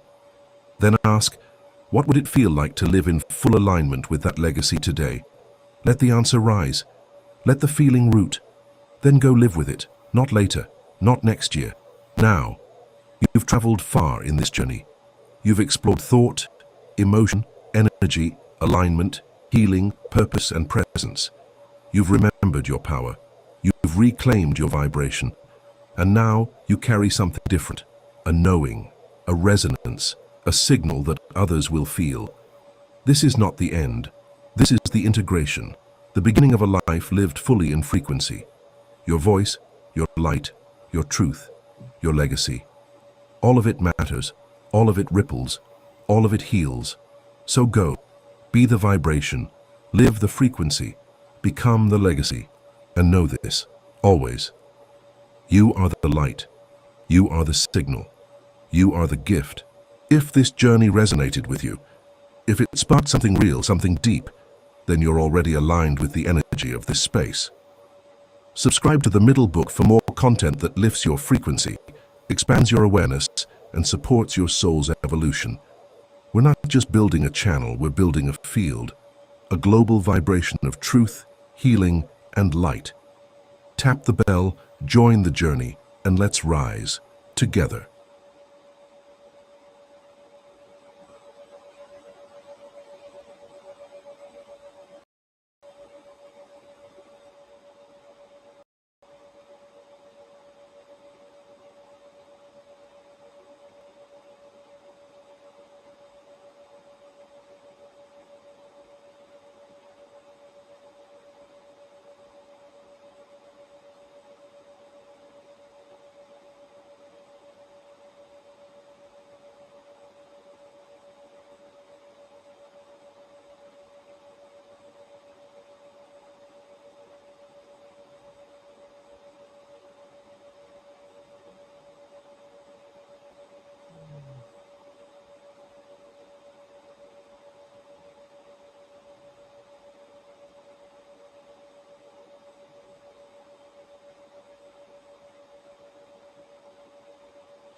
Your energy creates, attracts, and controls more than you know. Full audiobook.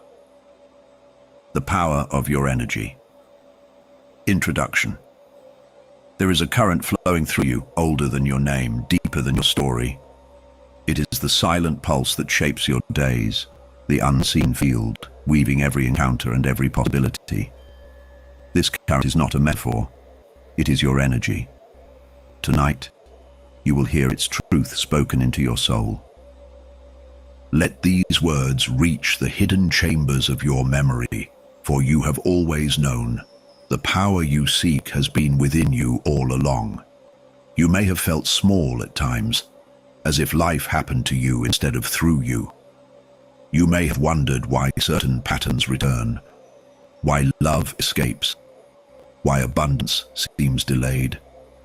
The answer is not in fate, nor in chance. It lies in energy, your vibration, your frequency, your silent agreement with reality has been writing the script of your life. But now you are ready to awaken. Now you are ready to remember. This remembrance is not for everyone. Only those who feel the stirring, the subtle pull of destiny will hear these words and know them as truth. If you are listening, it is because you are chosen to remember what others forget. You are chosen to hold the key that unlocks the subconscious gates of creation. Do not doubt why you are here. The fact that you press play is evidence enough that the universe has called your name.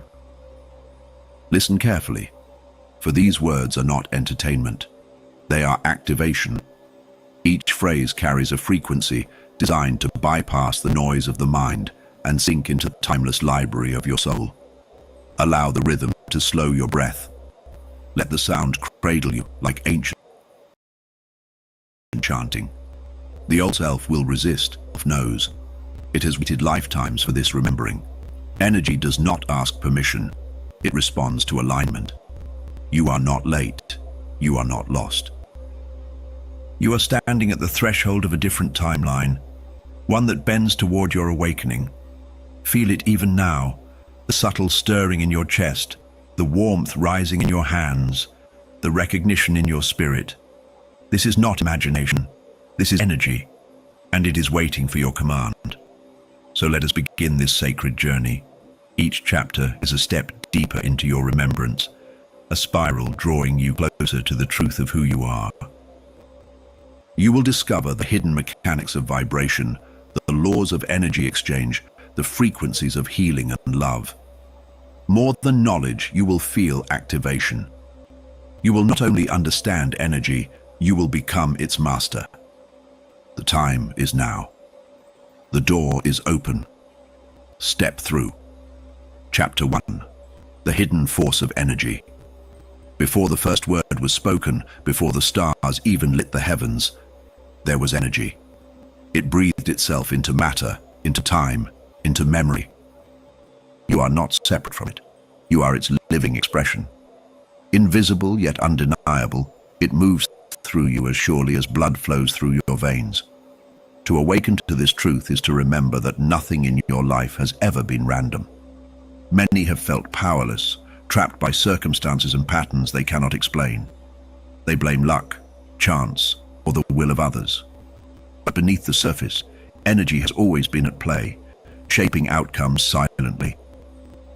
Your emotions, your beliefs, your hidden expectations, they have whispered instructions to the field around. Life has only been echoing back the signal you release.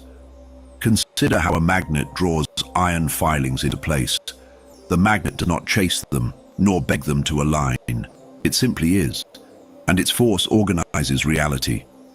So it is with you. When you realize that your energy is the magnet, you cease asking, why me, and begin asking, what vibration am I living in?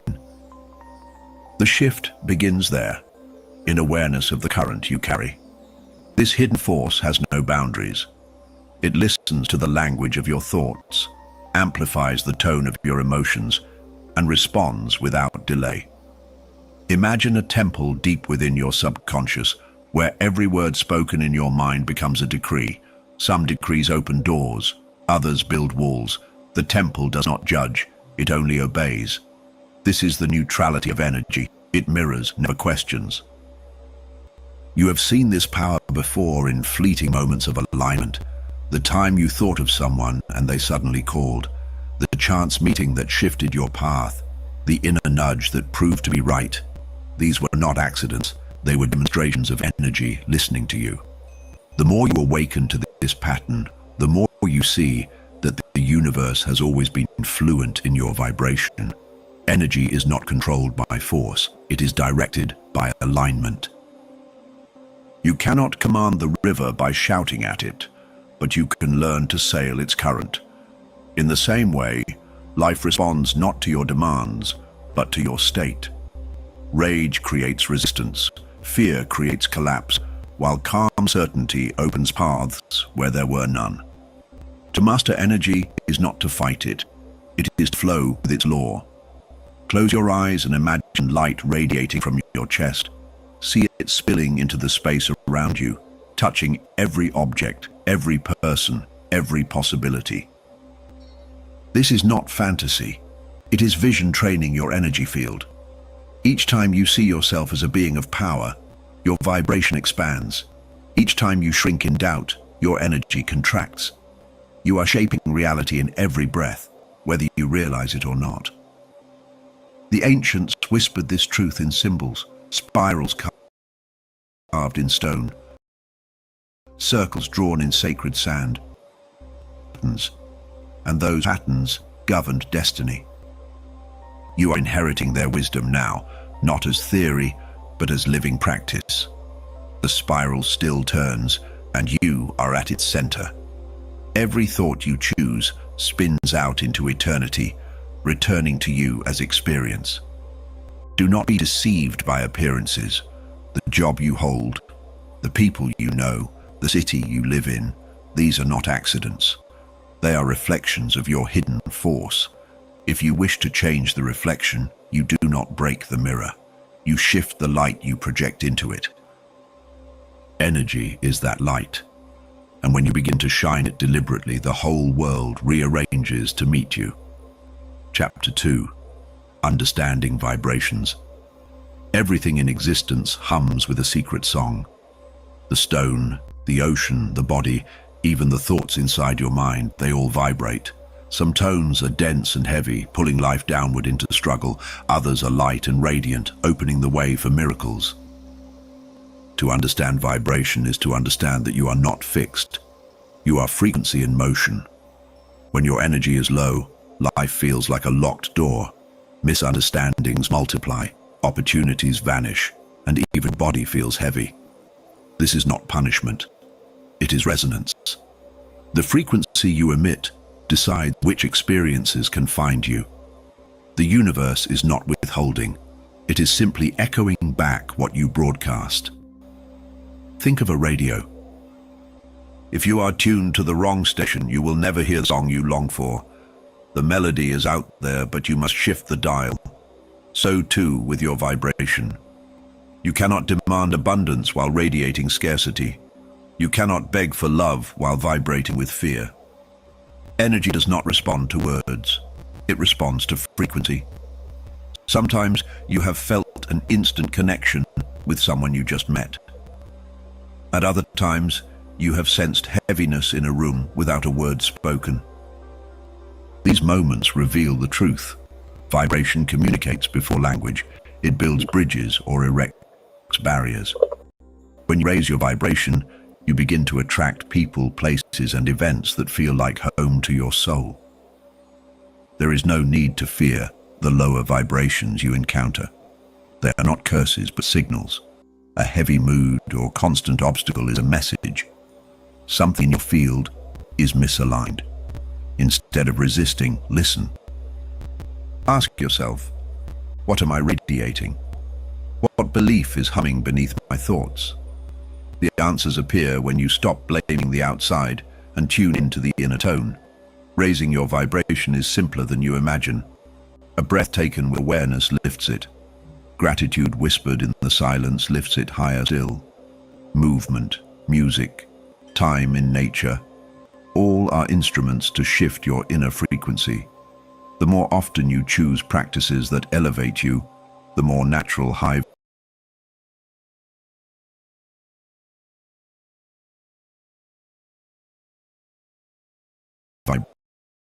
vibration becomes.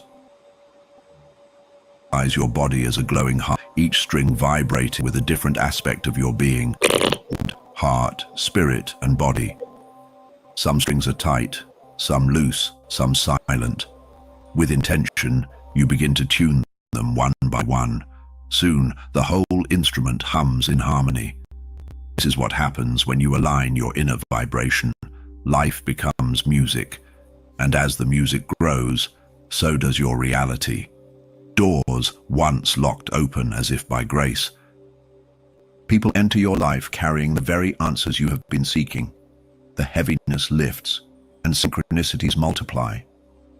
This is no coincidence. It is the resonance of your soul attracting its reflection. Life always bends to the strongest vibration in the room. So let your frequency be deliberate. Do not settle for the static of fear or the weight of doubt.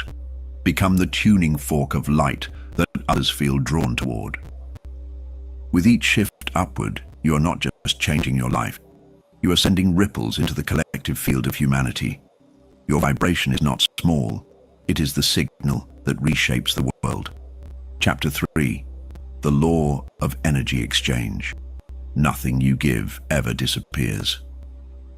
Energy moves like a tide, flowing from you to others, and from others back to you. Every word you speak, every gesture you make, carries a vibration that enters the field and circulates. When you realize this, life becomes less about control and more about contribution. The law is simple. What you offer returns, magnified by the current. There are moments when you feel drained after speaking with certain people. That is not imagination. It is an exchange. They have received your energy, but what did they return? Conversely, you know the feeling of leaving someone inspired, elevated, and renewed. These interactions reveal the truth. Energy is currency. And every encounter is a transaction. To live unconsciously is to spend energy without awareness. You leak it through complaints, gossip, or self-doubt, never realizing how much power is lost. Yet by the same law, you can invest energy wisely through kindness, gratitude, and clarity. What you pour into the world sets the tone for what the world pours back into you. No act is too small. Every ripple expands. Imagine 2 candles. When one flame lights another, the first does not diminish. It glows stronger with companionship. So it is when you share energy freely from abundance. Giving does not weaken you. It expands your field. But when giving comes from fear or obligation, it drains instead of multiplies. The key is alignment. The energy behind the act matters more than the act itself. The law of exchange is also evident in your relationship with environments. Enter a sacred space, and your body relaxes. Step into chaos and your energy contracts. These places either feed or deplete you, depending on what they hold. Becoming aware of this flow allows you to choose deliberately where to place your presence. Your energy is sacred currency. Spend it where it grows. Even in silence, the exchange continues. Your thoughts radiate into the field, meeting matching vibrations and returning to you as circumstance. Think despair, and despair circles back. Think possibility, and possibility finds you. The mind is not a private chamber. It is a transmitter sending signals into the law of exchange. Guard what you broadcast, for it will echo. This principle also governs abundance. Money itself is simply energy in symbolic form. When you hoard it in fear, you block the flow. When you circulate it with trust, it multiplies. Life does not reward grasping but responds to open hands. The more you trust the exchange, the more you see that abundance is not earned. It is circulated through your vibration. Reflect for a moment on your daily exchanges. Who receives your attention, your care, your presence? Do they uplift or drain? These choices are not small. They form the architecture of your energetic economy. And as with any economy, balance determines growth or collapse. When you master the law of energy exchange, you cease being a victim of depletion. You understand that every encounter is a chance to invest or withdraw with intention. And in that awareness, life transforms. You become deliberate with your words, protective of your essence, and generous from overflow. The world then mirrors back the wealth you already carry within. Chapter 4. The mind as an energy generator. The mind is not a silent observer. It is a forge. Each thought is a spark. igniting patterns that ripple outward into form. Whether you realize it or not, your mental activity is constantly broadcasting energy. Some thoughts radiate clarity and strength, while others carry confusion and fear. This unseen stream shapes the reality you walk into each day. Many people underestimate the weight of their thinking. They assume thoughts are private, confined to their own head. But thoughts are frequencies, waves that spread into the field of life. A single belief can anchor you in limitation for years. Likewise, a single moment of insight can unlock a new path. The mind does not keep secrets. It projects them. Consider the way an engine hums, producing power for movement. Your mind functions much the same, generating the fuel that drives your reality. If the engine is neglected, it sputters and stalls, but when cared for, it becomes a force of unstoppable momentum. The quality of your life is often the reflection of the quality of your mental energy. You have likely felt the heaviness of recurring negative thoughts. They drain, they repeat, they echo until they become belief. This is not harmless background noise, it is programming. The mind, when left unchecked, produces dense energy that attracts more of the same. But the moment you recognize the pattern, you hold the power to redirect it. Awareness is the first act of mastery. Visual sacred art of directing this generator. When you see in detail what you long for, your mind begins to emit frequencies that align with that vision. The image becomes a blueprint, vibrating with instruction for reality to follow. This is not fantasy, it is energetic architecture. The subconscious listens, and the universe responds. Even silence in the mind has power. Meditation, the practice of stilling thought, clears the generator of clutter. In the stillness, energy recalibrates and clarity arises. Instead of thousands of scattered impulses, a single stream of intention emerges. This focused current is far more potent than chaotic mental chatter. This does not mean absence. It means refined power. Think of the stories you repeat to yourself. I am unlucky. I am not enough. Things never work out. These are not just words, they are commands. They turn the mind into a generator of scarcity. Replace them with, I am magnetic. I am aligned. Life supports me. Immediately, the current shifts. The generator begins to run on new fuel. This truth is ancient, yet urgent. In temples long vanished, they trained initiates to guard their thoughts like treasures. For they knew the mind was not just an organ of reason, but a field of creation. That wisdom has not faded. It waits in you now. Each thought is still a seed, and each seed carries a harvest. So let your mind become a conscious generator of light. Direct it with intention, feed it with clarity, and align it with love. When you do, reality itself bends to the pattern you create. The world you step into tomorrow begins in the thought you hold today. You write the script of your destiny. Chapter 5. Emotions as energy in motion. To feel is to move energy. Emotions are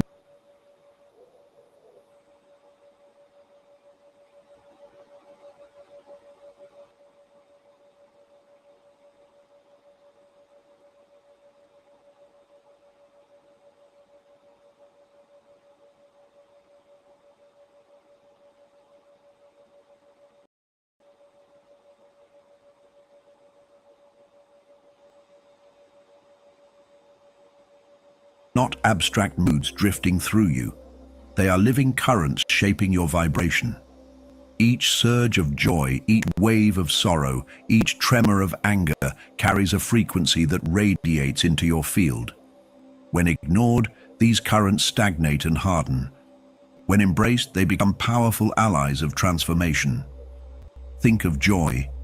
It does not stay hidden, it expands outward, illuminating faces, attracting warmth, and multiplying abundance.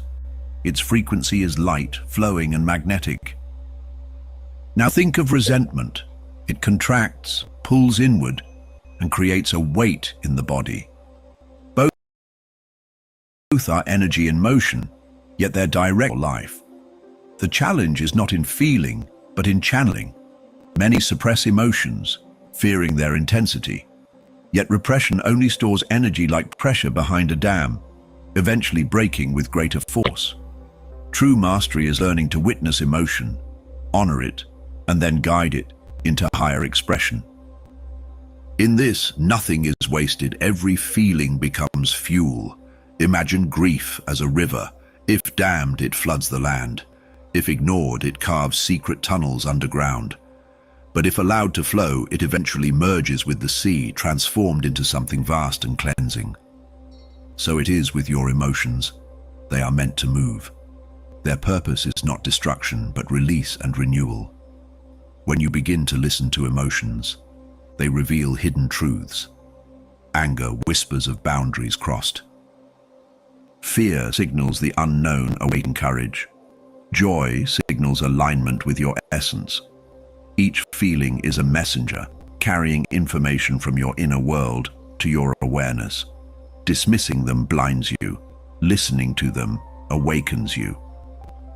Breath is the bridge between emotion and energy. A single deep inhale can soften rage, and a gentle exhale can dissolve anxiety. Through conscious breathing, you reclaim authority over the currents inside you. This is why ancient practices always return to the breath. It is the key to transmuting raw feeling into radiant power. There is also alchemy in expression. Writing, movement, music, and art turn emotions into visible energy. A song born of pain heals not just the singer, but the listener. A dance flowing from joy ignites others with life. When you express emotions constructively, you liberate energy that might otherwise fester. Expression becomes transmutation. You are not meant to fear your emotions. They are sacred instruments, tuning you to the truth of your soul. Denying them is denying part of your humanity. Embracing them is reclaiming your wholeness. Each feeling, when honored, leads you closer to freedom. Each tear, each smile, is a vibration calling you into alignment. So let your emotions move. Let them rise, flow, and shift, for they are not chains, but keys. When you allow them to guide you rather than govern you, they become pure energy in motion, never against you, always for you. And in that realization, you discover the hidden power waiting in every feeling your heart carries. Chapter 6. The body as an energy vessel. Your body is not just flesh and bone. It is a sacred container for light. Every cell vibrates, every organ hums, every heartbeat pulses with energy. When you treat the body as a mere machine, you forget its true role, the vessel through which spirit flows into matter. To honor your energy, you must also honor the form that carries it. Neglect weakens the vessel. Poor rest, chaotic habits, and constant stress clog the channels through which energy moves. You may feel fatigue, confusion, or heaviness without knowing why.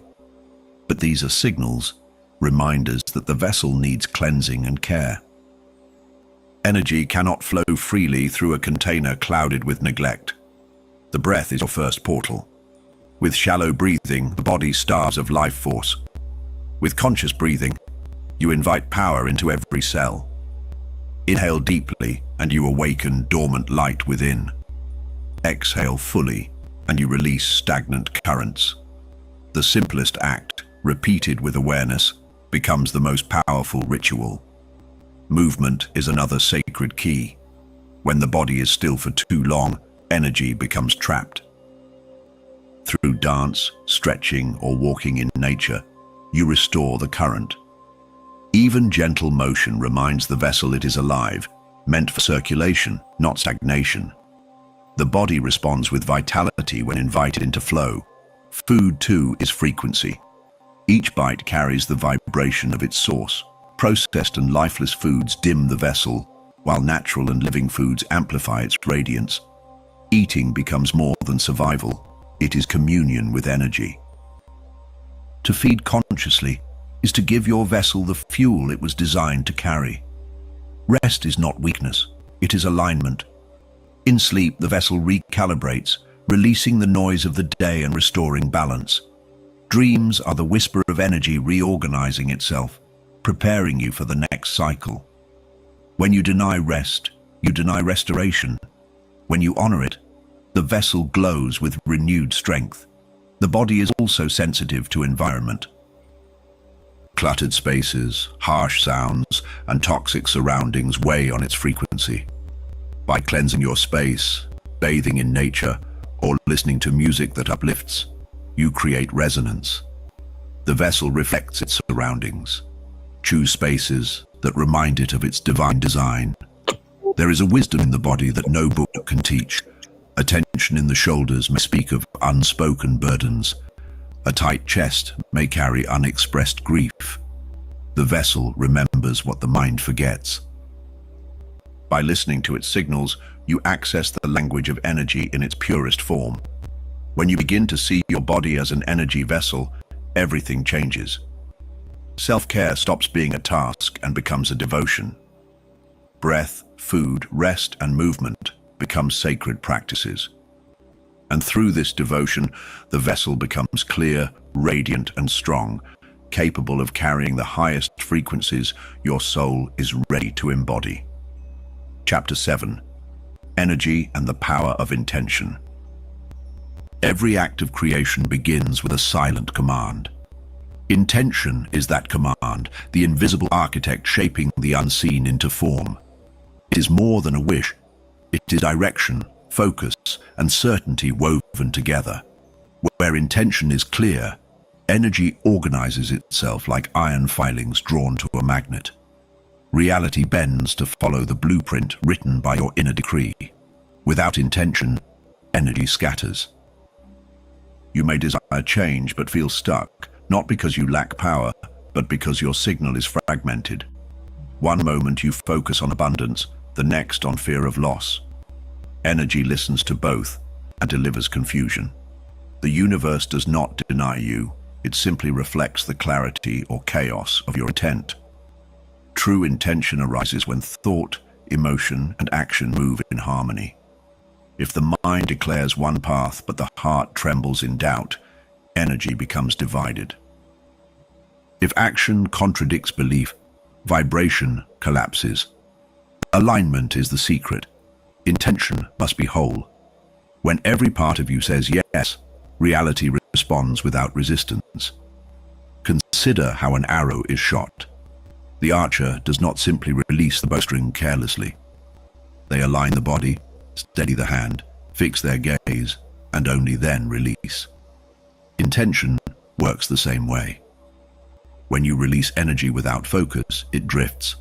When you align fully before release, it strikes true. Intention is not always loud. It does not need shouting, begging, or desperation. In fact, desperation weakens its power. A calm, steady declaration carries more force than 1,000 frantic pleas. Whispered with conviction, intention becomes a signal the universe cannot ignore. Quiet certainty is often the most magnetic energy of all. There are rituals that strengthen intention. Writing it down, speaking it aloud, visualizing it with feeling, these amplify the signal. The subconscious mind, your inner gatekeeper, absorbs these acts as evidence of truth, and once the subconscious accepts it, the field begins to rearrange. Intention becomes destiny already in motion. Intention is also timeless. The moment you set it with clarity, reality begins weaving paths to its fulfillment. You may not see immediate results, but trust that energy is rearranging itself behind the veil. Impatience disturbs the current, while faith strengthens it. The more you trust, the faster alignment appears. Reflect on your life and notice what has come easily. Somewhere, even unconsciously, You set an intention that matched your energy. The things that felt impossible likely carried hidden doubt or scattered focus. By studying these patterns, you learn to direct intention with mastery. Clarity becomes your most powerful tool. When you live with conscious intention, you stop being a wanderer in your own story. Every step becomes deliberate, every choice infused with direction. Energy no longer drifts aimlessly. It flows like a river toward the sea of your vision, and in that flow, life itself becomes the canvas on which your intention paints its masterpiece. Chapter 8. The energy of beliefs. Every belief you carry hums with a frequency, whether spoken aloud or hidden in silence. These beliefs are not passive ideas. They are engines that shape the way energy flows through your life. A single thought repeated becomes conviction, and conviction becomes vibration. That vibration then attracts experiences that confirm it. Beliefs are the silent architects of destiny. Some beliefs empower you, opening doors with ease. I am worthy. Life supports me. Love surrounds me. These thoughts lift the frequency of your field, and reality responds with harmony. Other beliefs restrict you, whispering scarcity or fear into the current. I never have enough. Good things don't last. These set energetic walls around your potential. Most of your beliefs were not chosen. They were inherited from family, culture, society, and unexamined experiences. As a child, you absorbed them without filter. Now, as an adult, you carry them like unseen codes, running in the background of your subconscious. To awaken is to question these codes, to ask, does this belief still serve my soul? Picture belief as tinted glass. If the lens is dark, the world looks dim. If the lens is bright, the world glows with possibility. Yet the scenery itself never changed, only the filter did. So it is with your beliefs. They are not the truth of reality. They are the filters shaping how you perceive and interact with it. Transformation begins by noticing the beliefs that drain energy. Ask yourself, what do I keep telling myself? Write it down, speak it aloud, bring it into light. Awareness is the key that loosens the lock. For once you see the belief clearly, you are no longer bound by it. You can choose a new one. To shift a belief, emotion must be involved. Simply repeating words without feeling leaves no imprint. But when you declare a new belief with passion, the subconscious listens. Combine thought with imagery and sensation, and the old pattern begins to dissolve. The new vibration takes root, feeding your energy field with power. Every spiritual teacher has taught this in different language. As you believe, so it shall be done unto you. It is done to you as you have faith. These are not metaphors, they are energetic truths. The universe mirrors not what you wish for, but what you believe in your deepest chambers. Belief is the permission slip for manifestation. Think of your beliefs as keys. Some unlock hidden doors, revealing treasures within. Others lock doors that lead to your freedom. The choice of which keys you carry is yours. By replacing the keys of fear with the keys of possibility, you begin to walk hallways that once seemed impossible to enter. And when your beliefs align with your higher self, your energy sings in harmony with the universe. Life no longer feels like resistance, but like flow. Opportunities, relationships, and abundance arise as natural extensions of your inner truth. In the end, belief is not just an idea. It is energy shaping the very rhythm of your existence. Chapter 9. The Universal Law of Attraction. There is a thread woven through the fabric of creation, pulling like toward like. This thread is the law of attraction, an unshakable principle that governs the movement of energy across all realms. It is not philosophy, it is mechanics. What you vibrate, you magnetize. What you radiate, you call home. Every thought, feeling, and belief is part of this cosmic exchange. Many misunderstand this law, imagining it works through begging or wishing. But the universe does not respond to words alone, it listens to vibration. You may say you want love, yet if fear hums beneath your heart, fear is what you attract. You may affirm abundance, yet if scarcity clouds your energy, lack repeats itself. Alignment, not pleading, shapes reality. Think of a mirror. It does not show what you ask for, it reflects what stands before it. Life is that mirror. Your energy is the reflection. The moment you shift your state of being, the mirror changes instantly. The outer world bends not because you force it, but because you altered the image within yourself. This law does not punish or reward. It is neutral, like gravity. Drop a stone and it falls.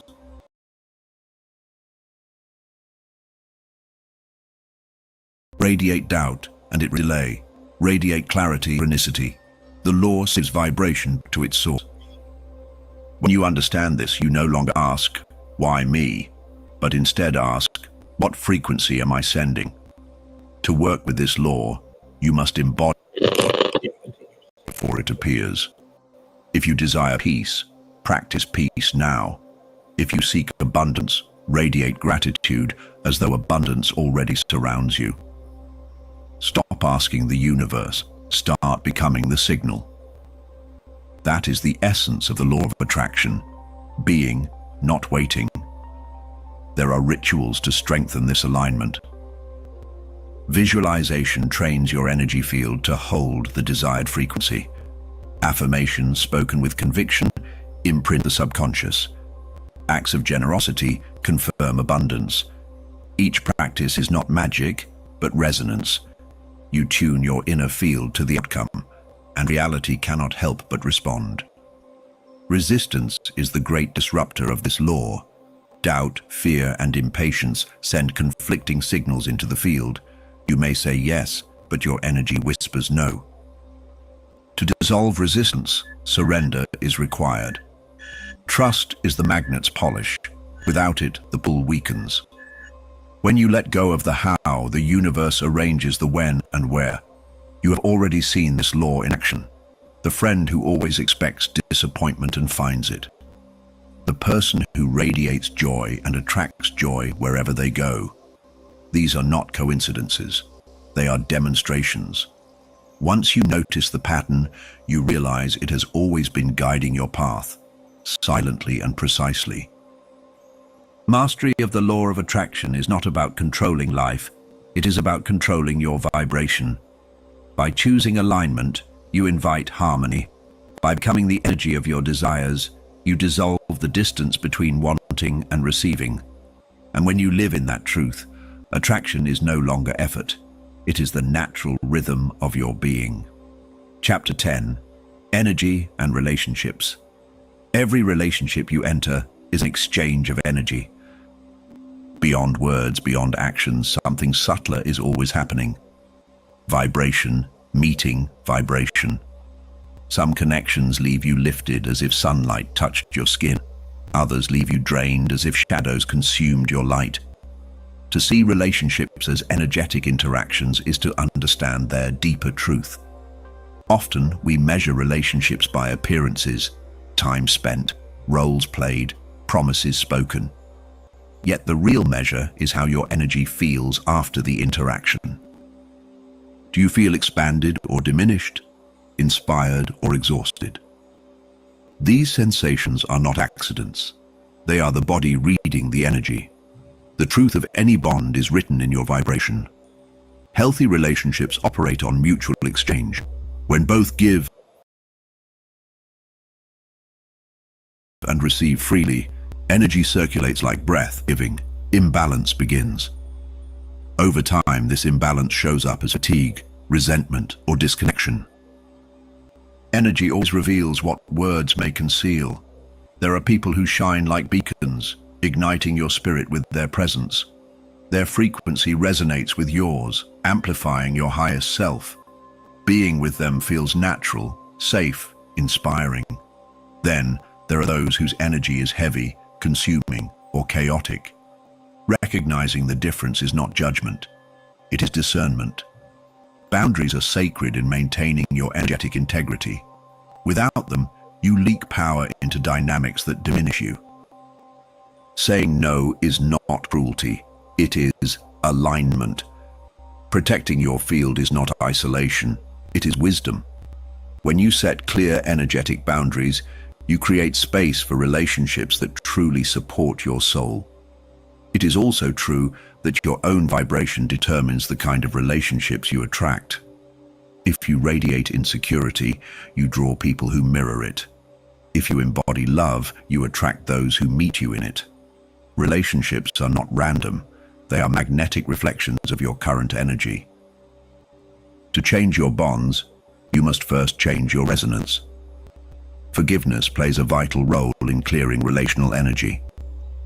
Holding on to bitterness ties you to the vibration of the wound. Releasing it untangles your field and restores freedom. This does not mean excusing harm, it means reclaiming your energy from the past. In forgiveness, you cut cords and open space for new light to enter. Relationships also serve as teachers. They mirror your hidden beliefs, your unhealed patterns, your deepest lessons. The partner who frustrates you, the friend who challenges you, even the stranger who triggers you, all are reflections of energy within. When you understand this, every connection becomes an opportunity to grow. At their highest, relationships are sacred unions of energy. Two fields join, amplify, and expand one another, creating resonance greater than either alone. These connections heal, inspire, and accelerate awakening. To invite them, you must become what you seek: whole, aligned, radiant. For when your energy shines, only those who match your light will remain in your orbit. Chapter 11. The magnetic power of gratitude. Gratitude is more than polite words. It is a frequency, a magnetic pulse that transforms everything it touches. When you shift from focusing on what is missing to honoring what is present, energy expands instantly. The vibration of gratitude is expansive, radiant, and irresistible. It calls more reasons to be thankful into your life. Gratitude is not reaction, it is creation. There are moments when gratitude feels natural, like watching a sunrise or hearing laughter you love. But its true power appears when practiced in the ordinary, when nothing grand seems to unfold. To say thank you in the midst of struggle is to activate a higher current. Gratitude turns even hardship into a portal of growth. Think of it hidden within the heart. When it activates, it draws abundance like metal to steel. New opportunities, supportive people, and unexpected blessings respond to its pull. This is not chance. It is the resonance of appreciation vibrating through the field. Gratitude literally attracts more of itself. Without gratitude, energy collapses into lack. Complaints, envy, and comparisons signal scarcity to the universe, and scarcity is what returns. The mind may demand more, but without appreciation, the field hears only emptiness. Gratitude shifts the signal, declaring, "I already live in abundance." That declaration transforms your vibration instantly. Simple practices awaken this magnet. Write down 3 things you are thankful for each night. Whisper gratitude before rising from bed. Place your hand on your heart and silently honor one blessing, however small. These acts recalibrate your energy. Over time, they anchor gratitude not as a ritual, but as a natural state of being. Gratitude also heals relationships. When you notice and appreciate the good in others, their energy softens, their light expands. A word of sincere thanks dissolves tension faster than hours of argument. Gratitude builds bridges where division once stood. It is not only a gift to yourself, but also to every soul you encounter. Even the body responds to gratitude. Studies may confirm it, but the deeper truth is ancient. Appreciation lifts vibration, and vibration nourishes life force. Gratitude calms the nervous system, strengthens immunity, and restores balance.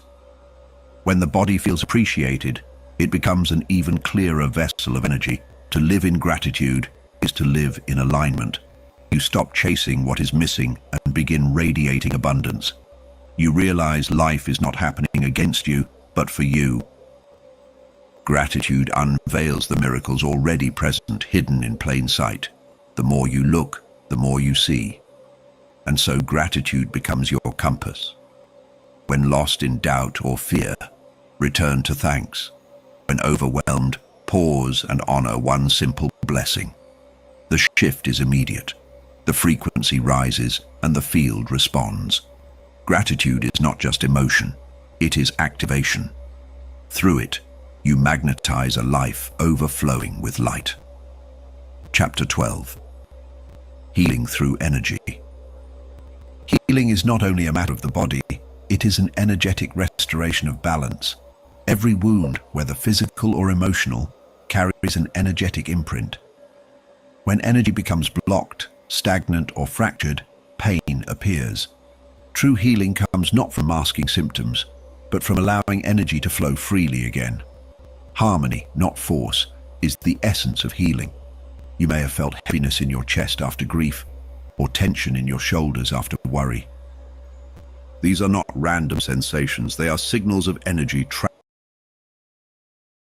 within. The body holds what the heart reflects it. Healing begins the moment you acknowledge that pain is not punishment, but communication. Ancient traditions always saw energy as the root of wellness. Shamans, healers, monks, and sages work not only with herbs and rituals, but with frequency and vibration. They knew what modern science is rediscovering. When energy flows without obstruction, the body and mind return naturally to balance. Healing is the release of resistance. Breath is one of the most powerful tools for clearing blockages. Inhaling deeply draws in new light, while exhaling releases stagnant currents. With each conscious breath, you invite circulation back into your system. Over time, this practice softens tightness, dissolves stress, and reawakens vitality. Breath is medicine freely available in every moment. Sound is another healer. Chanting, singing bowls, or even humming can recalibrate your field. The vibrations penetrate deeply, shaking loose what has been stuck. The body responds not through thought, but through resonance. When sound aligns with your energy, harmony is restored, and the heaviness begins to lift. The mind also plays a role in healing. If you constantly affirm sickness, the field strengthens that vibration. But when you declare, "I am restoring," or "I am whole," energy begins to reorganize. This is not denial, it is direction. The subconscious follows the signal of your words, and the body gradually aligns with that frequency. Emotional wounds too heal through energy. Forgiveness dissolves the cords that tether you to old pain. Compassion softens the vibrations of anger, and tears are not weakness but release. Liquid energy leaving the body. When you allow emotions to move without judgment, they cleanse the field and create space for light to return. Healing is rarely instant, but it is always possible. Each practice, breath, sound, visualization, prayer, peels away another layer of density. Little by little, the flow strengthens. And as the energy moves, the body remembers its natural design to regenerate, to restore, to glow with vitality. Healing is the return to your original harmony. Ultimately, healing is remembering your wholeness. Beneath every wound, every scar, every fear, there is a radiant self untouched by pain. Energy healing reconnects you to that truth. And once you touch it, even for a moment, you realize you were never broken. You were only waiting to flow again. Chapter 13. The influence of environment. Every place carries a frequency, and your body feels it before your mind explains it. Walk into a room filled with laughter, and your spirit lightens. Step into a space of conflict, and your chest tightens. Environments imprint themselves upon your energy field. You are not separate from them. You're in constant exchange. The clutter in your home is more than physical. It is energetic weight. Piles of unfinished tasks or disorganized spaces send signals of stagnation. They quietly drain your vitality, keeping your vibration heavy. Yet a clean, ordered, and intentional space uplifts instantly. Energy flows where clarity resides. Nature is the most powerful rebalancer. Forests, oceans, mountains, and open skies emit frequencies that restore harmony. The earth grounds scattered energy, pulling heaviness out of your field and replacing it with calm. This is why a walk outside can heal what hours of thinking cannot. Nature is living medicine. Colors, sounds, and scents all carry vibrations that influence your mood. Soft tones soothe, bright colors awaken, certain aromas ignite memory and emotion. These sensory energies are tools shaping the atmosphere you live within. Choosing them consciously is a way of directing your reality, one subtle frequency at a time. Relationships also form part of your environment. The people you surround yourself with emit energy fields that mix with yours. Some lift you higher, others pull you down. Your body knows the difference even if your mind hesitates. To curate your circle is to protect your energy's growth. Technology creates environments too. Constant noise, endless scrolling, and digital chaos scatter your focus and drain your field. But when used consciously, technology can also inspire, educate, and uplift. The key is discernment, deciding which vibrations you allow into your daily environment. What you consume becomes part of your resonance. Rituals can transform ordinary spaces into sacred ones. Lighting a candle, playing soft music, or placing meaningful objects shifts the vibration of a room. Suddenly the space supports clarity, focus, and peace. You are not a passive receiver of environments, you are their co-creator. Every choice adjusts the field around you. Reflect on how your environment mirrors your inner state. A chaotic room often signals a chaotic mind. A calm, beautiful space reflects alignment within. By transforming one, you influence the other.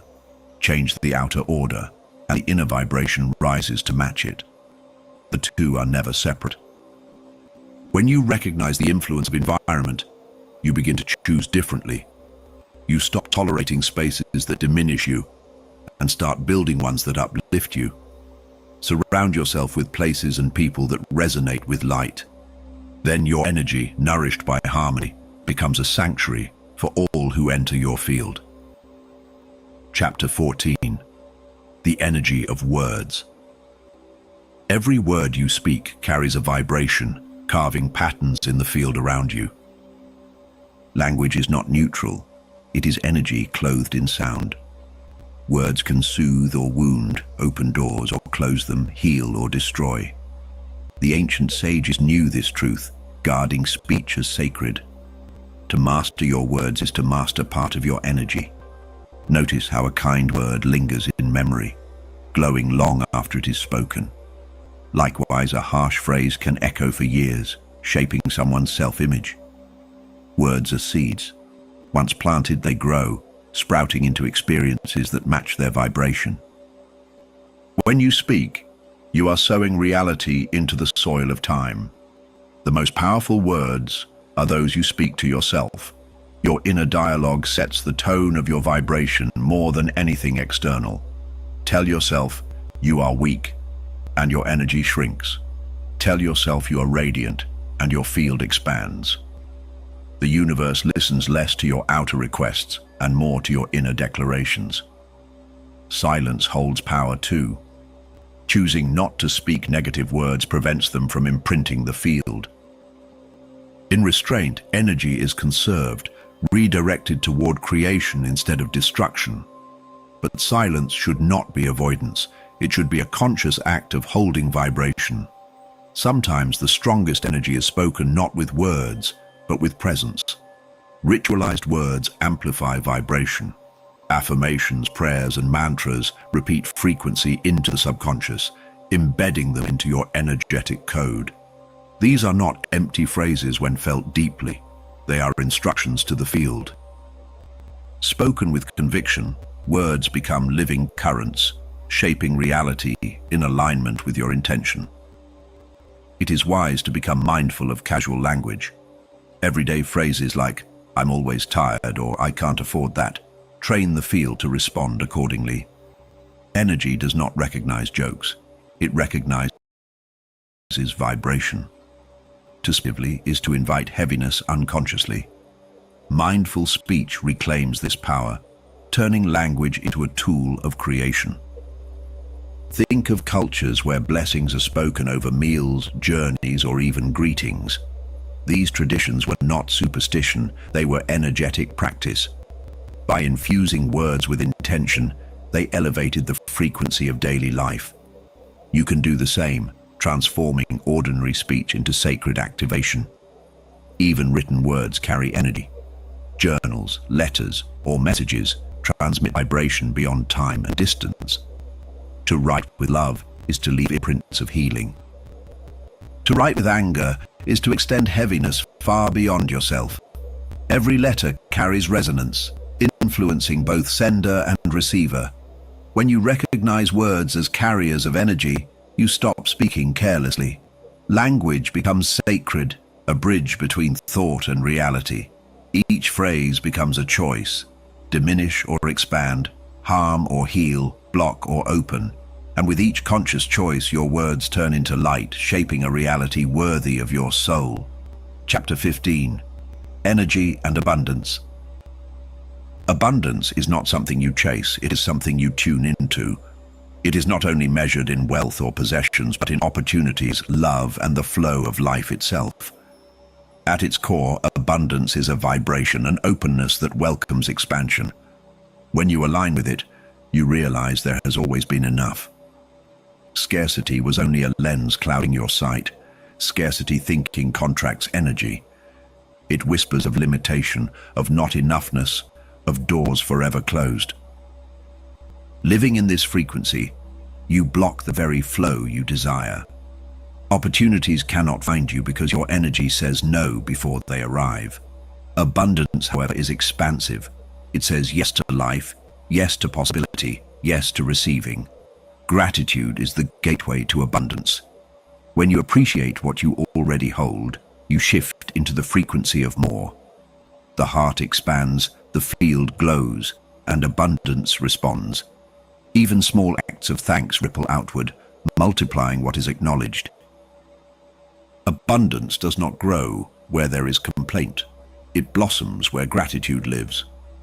Generosity is another key. When you give from overflow, energy circulates freely. What leaves you returns magnified, not because of transaction, but because of resonance. The universe mirrors your trust. Fear of giving shrinks the field, but joyful sharing amplifies it. Abundance is not lost in giving, it is multiplied in circulation. To embody abundance, you must also release attachment. Desperation signals lack, and lack repels what you desire. The more tightly you grasp, the faster it slips away. But when you trust the flow, the current brings you what belongs to you. Abundance arrives, receptive, and willing to let go of control. Visualization strengthens abundance vibration. See yourself living with ease, surrounded by more than enough. Feel the emotion of security and freedom as if it were already real. The subconscious does not question, it accepts.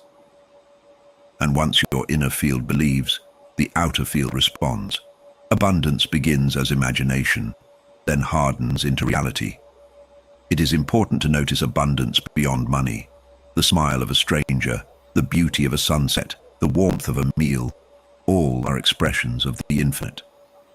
When you expand your definition, you find abundance everywhere. Recognizing it multiplies it. Blindness to it creates the illusion of emptiness. Abundance also responds to alignment with purpose. When your energy fuels something greater than yourself, the flow increases. Life supports those who support life. When your actions resonate with your soul's design, doors open with little effort. Abundance is not bribed into being. It is the natural result of alignment. To live in abundance is to embody trust. You stop fearing lack and start radiating sufficiency. You understand that energy creates wealth in every form: health, love, opportunity, wisdom. When you carry this vibration, abundance surrounds you like air. You no longer ask, "Will I have enough?" You begin to declare, "I already live in overflow." Chapter 16. The energy of fear. Fear is a shadow that contracts the field, pulling your vibration inward until light feels distant. It feeds on imagined futures, on doubts repeated so often they become belief. Though it feels powerful, fear is only borrowed energy misdirected away from trust. When fear dominates, possibilities shrink, and the path ahead narrows to darkness. You have felt its grip in your body, the racing pulse, the shallow breath, the weight in your chest. These are not random reactions. They are energy collapsing in on itself. Fear locks you into survival mode, closing the doors of creativity and intuition. Its voice is urgent, but its wisdom is limited. The greatest illusion of fear is permanence. In truth, fear is only a visitor, a vibration passing through. It is not your identity, only an echo of protection trying to guard you from change. When you see it this way, you stop treating fear as a master and begin treating it as a messenger. Every fear hides a doorway.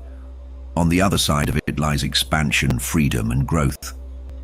To face fear is not to erase it, but to walk through the doorway it guards. Courage is the key, not the absence of trembling, but the decision to move despite it. Each step beyond fear releases trapped energy back into flow. Awareness begins the unraveling.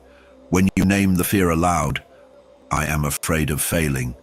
I am afraid of being unloved," it loses much of its hidden power. Silence strengthens fear, but voice dissolves it. Once seen, it can be transformed. What was once paralyzing becomes an opportunity for awakening. Breath is a powerful tool against fear. Inhaling deeply invites calm, expanding the chest where fear constricts. Exhaling fully releases tension, signaling safety to the body. With each conscious breath, you reclaim energy fear has hijacked. The mind may still chatter, but the body remembers peace and energy responds. Transformation of fear also comes through visualization. Imagine the fear as a dark shape before you. See yourself surrounding it with light, dissolving its edges until it shrinks. This simple act shifts the vibration. Fear, after all, cannot survive in the presence of focused love. The higher frequency always overrides the lower. The stories you tell yourself either feed fear or free you from it. "I cannot. I might fail. It's too late." These phrases tie you to limitation. But when you replace them with "I am capable, I am guided, I am safe," the current shifts. Fear loses its throne and courage rises. When fear is no longer your ruler, energy flows with freedom. Creativity returns, intuition awakens, and doors open once locked. Fear may still whisper, but its voice fades into background noise. In its place emerges strength, clarity, and trust. You realize then, fear was never your enemy. It was the signal pointing you toward liberation. Chapter 17. Love as the highest frequency. Among all vibrations, none radiates brighter than love. It is the frequency that dissolves barriers, heals wounds, and restores harmony where chaos once ruled. Love is not limited to romance or sentiment. It is the recognition of divinity in all things. When you embody it, your energy field expands beyond measure, touching everyone around you. Love is the ultimate force of alignment. You have felt its presence in fleeting moments, a glance that warms the soul, a touch that eases pain, a kindness that lingers long after it is given. These experiences are not accidents, they are glimpses of love's power. They remind you that your essence is not fear or lack, but connection. Love is your original vibration. When you radiate love, you become magnetic. People are drawn to you not because of words or appearance, but because of the energy they feel in your presence. Love carries no agenda, and that purity makes it irresistible. It softens tension, bridges distance, and transforms strangers into allies. Love is energy. To live in love is to choose it consciously, even when it feels difficult. It means meeting fear with compassion, responding to anger with patience, and seeing beyond appearances to the soul within. This is weakness, but mastery. Love requires you to rise above the lower currents that seek to pull you down. Love also heals the body. Studies may measure its effect, but the deeper truth is vibrational. When you feel loved, your cells align, your breath deepens, your immune system strengthens. The body thrives on love as much as it thrives on air and water. Love restores balance at every level of being. In relationships, love is the foundation of true connection. Without it, bonds become transactions or obligations. With it, relationships flourish into sacred partnerships of growth and joy. Love does not demand, it gives. It does not cling, it allows. And in its allowing, it creates space for freedom and expansion. Practices can anchor you in love's frequency. Gratitude, kindness, and forgiveness are all gateways. Each act of compassion strengthens the field of love within you. Even speaking the phrase, "I choose love," shifts your vibration. Repetition of this choice rewires your energy until love becomes your natural state rather than an effort. Love is also the bridge between the human and the divine. When you pray, meditate, or surrender to silence, what you feel flowing back is love itself. It is the signature of the universe, the constant that never fades. In love, you experience your oneness with all creation, and separation dissolves. Living as love is the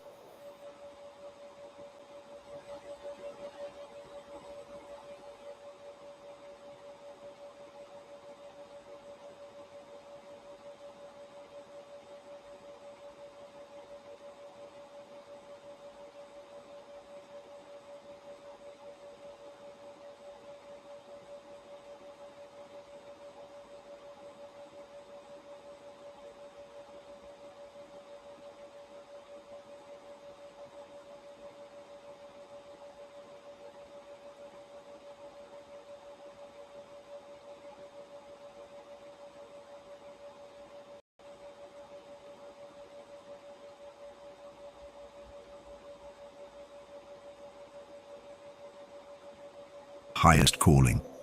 It transforms how you see yourself, how you treat others, and how life responds to you.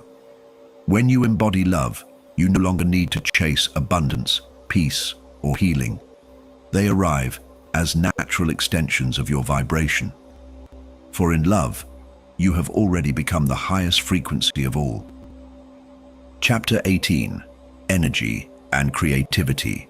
Creativity is the natural expression of energy in motion. When your energy flows freely, ideas arise like rivers breaking through stone. But when energy is blocked, inspiration feels distant and everything seems forced. Creativity is not reserved for artists. It is the essence of being alive. Each choice, each solution, each new vision is an act of creation, powered by energy. You have felt the spark before. A sudden idea that arrives in stillness, a flash of clarity during a walk, a vision that emerges in dreams. These are not random. They are the whispers of energy seeking form through you. The more open your field, the easier it is for inspiration to enter. Creativity is simply energy finding expression. Stagnation occurs when fear, doubt, or overthinking constrict the flow. The mind becomes rigid and the current slows. Many call this block, but in truth it is only energy trapped. By shifting vibration through movement, play, or laughter, you loosen the knots. Creativity returns not by force but by restoring flow. Children embody this truth effortlessly. They create worlds with a sick, invent songs without training, and paint without rules. Their energy has not yet been clouded by judgment or fear. To reconnect with creativity, you must return to that openness, that willingness to play. Energy responds to joy, and joy births creation. Rituals can awaken creative flow. Meditation clears mental clutter. Music awakens rhythm. Writing without censorship lets ideas bypass judgment. Each practice opens a channel, allowing energy to move freely into form. The more you honor these rituals, the more naturally inspiration arrives, as if the universe itself is creating through you. Creativity thrives in presence. When you are lost in past regrets or future worries, energy fragments. But in the now, energy gathers and ideas bloom. This is why artists describe entering a flow state.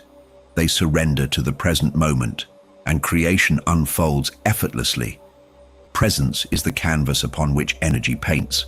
The link between creativity and healing is also profound. When you express, you release.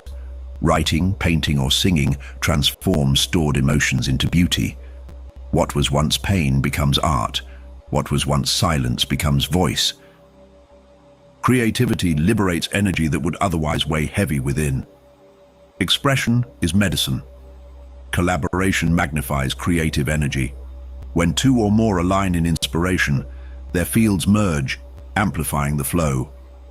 Ideas spark ideas, vibrations feed vibrations, and creation expands beyond what one could achieve alone. This is the magic of collective energy. Creativity multiplies when shared. Ultimately, creativity is your birthright. You are not here to merely survive. You are here to shape, to express, to bring the unseen into form. When you embrace creativity as energy in action, life becomes art itself. Every step, every word, every breath is a brushstroke on the canvas of existence. Chapter 19. Energy cycles and rhythms. Life does not move in straight lines. It moves in cycles. Just as the moon waxes and wanes, just as the tides rise and fall, your energy follows rhythms of expansion and contraction. To ignore these patterns is to live in struggle. To honor them is to live in harmony. Energy flows with seasons, not schedules. There are moments when your field expands with clarity and drive pour in. Opportunities align, and momentum feels unstoppable. These are cycles of growth, and they are to be embraced fully. But there are also cycles of rest, where the body craves stillness and the mind grows quiet. Both are sacred, both necessary.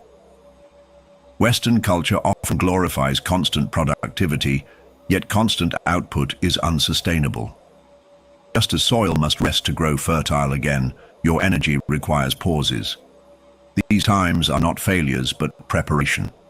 They are the silent spaces where renewal occurs. Rest is not the opposite of progress. It is part of it. You may notice your rhythms in daily life. Some hours you feel magnetic, others sluggish. These fluctuations are not random. They are part of your natural design. By learning to work with your peaks and honoring your lows, you stop forcing and start flowing. Energy responds better to alignment than to resistance. Nature is your greatest teacher of rhythm. The sun rises and sets, never rushing, never delaying. Trees shed leaves only to bloom again. Rivers surge in spring and quiet in winter. By attuning yourself to these cycles, you remember that you too are part of the same dance. Harmony comes from moving with the rhythm, not against it. The body gives signals when you resist your cycles. Fatigue, irritability, or illness may appear when you push through contraction phases. These are reminders that balance has been broken. Listening to the body allows energy to restore itself. Ignoring it drains reserves until nothing remains. Honoring rhythms requires trust. During quiet phases, you may fear you are losing momentum, but the unseen work is still happening. Energy is gathering, seeds are germinating, and clarity is forming beneath the surface. When the cycle shifts again, the results of that hidden work emerge. Trust is what bridges the gap. You can amplify cycles through ritual. Begin projects at times of high energy and dedicate quiet practices, like meditation or journaling, during times of contraction. Align your activities with your rhythms and you will notice less strain and more flow. Energy cycles are guides, not obstacles. When you surrender to cycles, life becomes smoother, richer, and more aligned. You stop expecting yourself to be a machine and begin treating yourself as nature itself. Expansion, contraction, stillness, and growth all become allies. In rhythm, you discover balance, and in balance, you discover power. Chapter 20. Protecting your energy. Your energy is sacred, yet many move through life unaware of how easily it can be drained. Every interaction, every environment, every thought leaves an imprint. To protect your energy is not selfish, it is necessary. Without protection, your light flickers. With it, your light becomes unshakable. There are people whose presence depletes rather than nourishes. They may not intend harm, but their field is heavy, chaotic, or consuming. If you absorb this unconsciously, fatigue and confusion follow. Protecting yourself means discerning which connections uplift and which demand boundaries. Awareness is the first shield. Environments too can strip your energy. Spaces filled with noise, clutter, or negativity weigh down your vibration. Yet tranquil places, nature, sacred rooms, intentional homes, restore strength. By choosing your surroundings with care, you guard your frequency interference. Place yourself where your energy can breathe. Thoughts are also intruders if left unchecked. Self-criticism and constant worry drain energy as much as external factors. Protection means mastering the inner dialogue, choosing words that fortify instead of weaken. When you silence the inner critic with compassion, you defend your energy from its most persistent thief. Boundaries are essential tools. A clear no spoken from alignment is more powerful than any defense built in anger. Boundaries protect without closing your heart. They declare, "My energy is valuable," and in doing so, they teach others how to respect your field. Protection is not walls, it is clarity. Rituals can also shield your energy. Visualize a sphere of light surrounding your body, pulsing with strength. Imagine cords of fear or heaviness dissolving into the earth. Carry symbols or crystals that remind you of your power. These acts may seem simple, but their frequency is profound. Intention turns ritual into armor.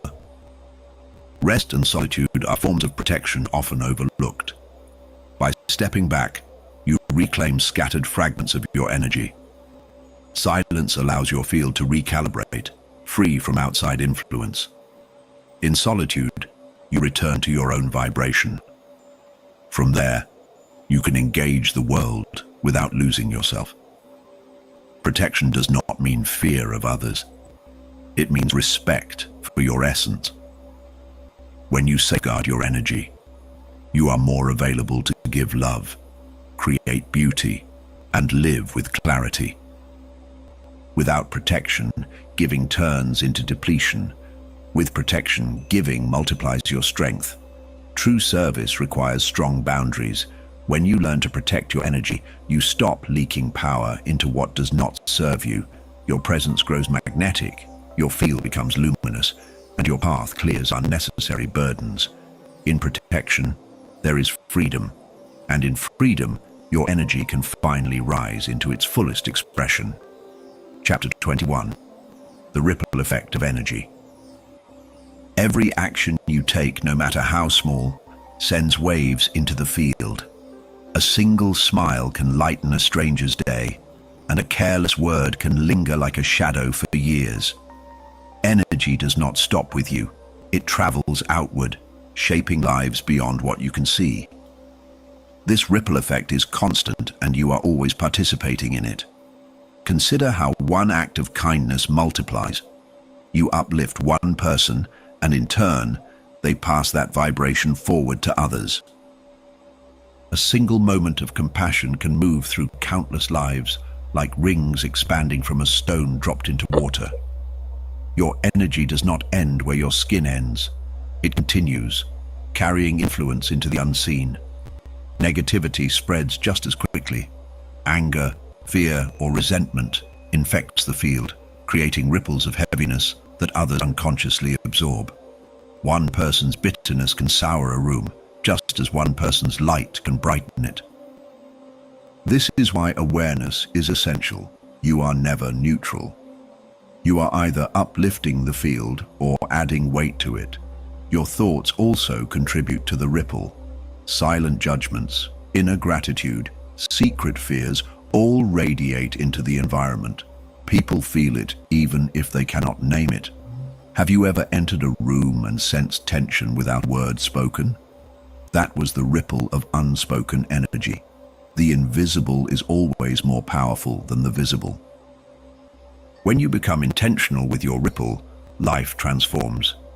You realize that every word, gesture, and thought is an opportunity to elevate the field. You no longer see yourself as small or powerless. You begin to embody responsibility, knowing that your vibration has reach. The ripple of your energy can alter the collective tide. Collective movements are built from this principle. Great shifts in humanity begin not with governments or systems, but with individuals raising their vibration. Hope spreads, courage inspires, and unity strengthens when enough people choose higher frequencies. The ripple of many souls aligned becomes a wave strong enough to change history. You can consciously direct your ripple with simple practices. Send blessings to those you pass on the street. Speak words of encouragement into the air. Visualize light leaving your heart and touching everyone in your community. These invisible acts plant vibrations into the field, and the field always responds. Remember, energy magnifies when shared. Two people aligned in love ripple more strongly than one. A group united in vision can shift the vibration of an entire place. This is why gathering in meditation, prayer, or shared intention is so powerful. The ripples merge, forming currents that reshape the collective field. The ripple effect teaches you that nothing you do is insignificant. Every breath, every choice, every vibration contributes to the whole. When you choose love over fear, kindness over cruelty, gratitude over complaint, you send waves of light into eternity. Your energy does not vanish. It continues, echoing through lives you may never know. Chapter 22. Aligning energy with purpose. Purpose is the compass that directs your energy into meaningful flow. Without it, your vibration scatters, chasing distractions and hollow pursuits. But when you align with purpose, your energy sharpens into clarity, cutting through obstacles with ease. Life feels less like wandering and more like walking a path already prepared for you. Purpose gives your energy direction. Many people confuse purpose with achievement or titles, yet true purpose is not about what you do, it's about why you do it. Energy responds to the intention behind the action, not the appearance of the action itself. A simple task, when aligned with purpose, radiates more power than a grand project done without meaning. You have felt the difference before. Times when effort felt exhausting, as if dragging yourself uphill, and times when effort felt natural, effortless, almost joyful. The latter is purpose at work, channeling energy where it belongs. When aligned, you are not forcing life, you are flowing with it. To discover purpose, you must listen inward. Ask, what lights me up? What expands my heart? What would I do even if no one were watching? These questions reveal the frequencies that resonate with your soul.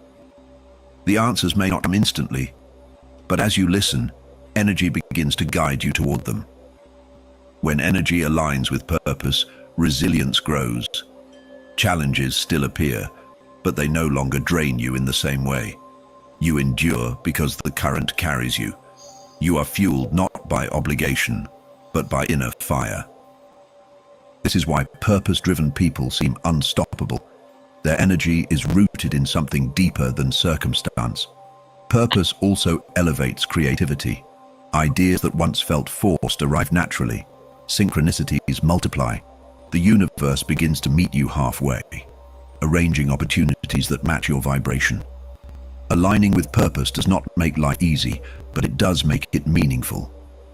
Energy invested in purpose always multiplies. Even service becomes transformed through purpose.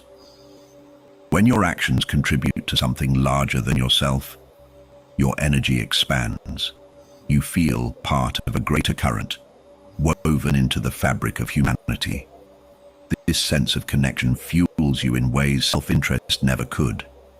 Purpose ties personal energy to collective healing. Reflection is essential to staying aligned. Energy shifts, life evolves, and purpose deepens over time. What felt aligned yesterday may not be today. Regularly asking, "Am I living in resonance with my purpose?" keeps your vibration tuned. Without reflection, even good intentions can drift into misalignment. When you live with purpose, your energy becomes magnetic. You draw people, experiences, and opportunities that harmonize with your path. Every step feels guided, every effort infused with meaning. Purpose turns energy into destiny, and in living it, you remember why your soul chose to walk this earth at all. Chapter 23. Energy and Forgiveness. Forgiveness is not weakness. It is energetic liberation. When you hold on to resentment, cords of heavy vibration tether you to the past. Each memory revisited drains your field, pulling life force into wounds that cannot heal while they remain open. To forgive is not to excuse what happened. It is to reclaim your energy no longer serves. You may believe holding anger protects you, but in truth, it cages you. The energy of resentment loops endlessly, replaying the pain and amplifying it. Meanwhile, the person or situation you resist continues to live rent-free in your vibration. Forgiveness severs that loop. It frees your energy from repeating old frequencies. The body reveals what the mind denies. Tightness in the chest, heaviness in the stomach, headaches that linger. These can all be signs of unforgiven energy stored within. Once forgiveness enters, the body softens. Breathing deepens, the heart feels lighter, and vitality returns. Forgiveness heals not only the soul, but also the forgiveness is a choice, but it is also a process. Sometimes the wound is too deep to release all at once. Begin with willingness. I am open to forgiving. Even this subtle shift starts moving energy. Over time, the grip loosens. What once felt impossible becomes natural. Forgiveness unfolds layer by layer, like peeling back the weight of years. To forgive does not mean forgetting. It means remembering differently. Instead of replaying pain, you see wisdom. Instead of bitterness, you see strength gained through endurance. Every wound carries a lesson, and forgiveness extracts the gift without clinging to the hurt. energy shifts from bondage to freedom. One powerful practice is visualization. Imagine the person or event before you. See cords of energy connecting you, draining your field. Now, in your mind's eye, cut those cords gently with light. As they dissolve, feel your energy returning, vibrant and whole. This symbolic act begins to rewire your subconscious field. Forgiveness also includes yourself. Often, the harshest resentment is directed inward. Mistakes, regrets, choices you wish you had not made, they weigh heavily in your energy. To forgive yourself is to acknowledge you were learning, evolving, and growing. Self-forgiveness restores power stolen by shame and allows your light to shine again. Even collective wounds can be healed through forgiveness. Families, communities, even nations carry generational anger. When one person chooses to release bitterness, they begin shifting the frequency for many. Forgiveness ripples outward, touching lives far beyond the individual. Your choice to forgive can become a catalyst for collective transformation. Ultimately, forgiveness is freedom. It lifts chains from your vibration and allows energy to flow unburdened. You are no longer tied to what hurt you. You are free to create from love, clarity, and strength. Forgiveness is not about them, it is about you. And in choosing it, your energy finally remembers what it means to be whole.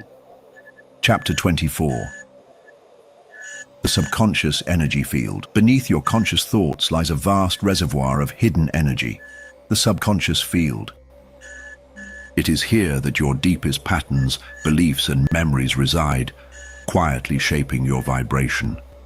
What you consciously desire may be one thing, but if the subconscious carries doubt, fear, or unworthiness, those vibrations dominate. To change your life, you must first change the energy of this hidden realm. The subconscious does not argue, it accepts. Whatever is repeated often enough, whether truth or falsehood, becomes its code. These codes then radiate through your energy field, drawing matching experiences. If you were told as a child that you are not enough, that imprint may still hum in your vibration today. Yet the moment you bring awareness to it, you can rewrite the code. Signs of subconscious energy appear in repeating patterns. The same kind of relationships, financial struggles, or obstacles seem to cycle through. This is not bad luck. It is programming. Your subconscious is projecting frequencies that summon these experiences until you awaken to them. The pattern exists not to punish, but to reveal. Affirmations are one way to reprogram the field. When spoken with emotion, they imprint new instructions. I am worthy. I am abundant. I am love. These are not empty phrases, but vibrations that begin reshaping the subconscious. Over time, the old frequencies weaken, replaced by the resonance of new belief. Visualization deepens this process. The subconscious responds vividly to imagery. When you see yourself thriving, whole, and radiant in your mind's eye, the subconscious interprets it as real. It begins to vibrate accordingly, broadcasting that frequency into the field. Soon, life rearranges to mirror the inner vision. The body also reveals subconscious energy. Habits, postures, and reactions often bypass conscious thought, arising from hidden programs. For example, shrinking back when praised may signal an inner belief of unworthiness. By observing these responses, you gain insight into the subconscious field.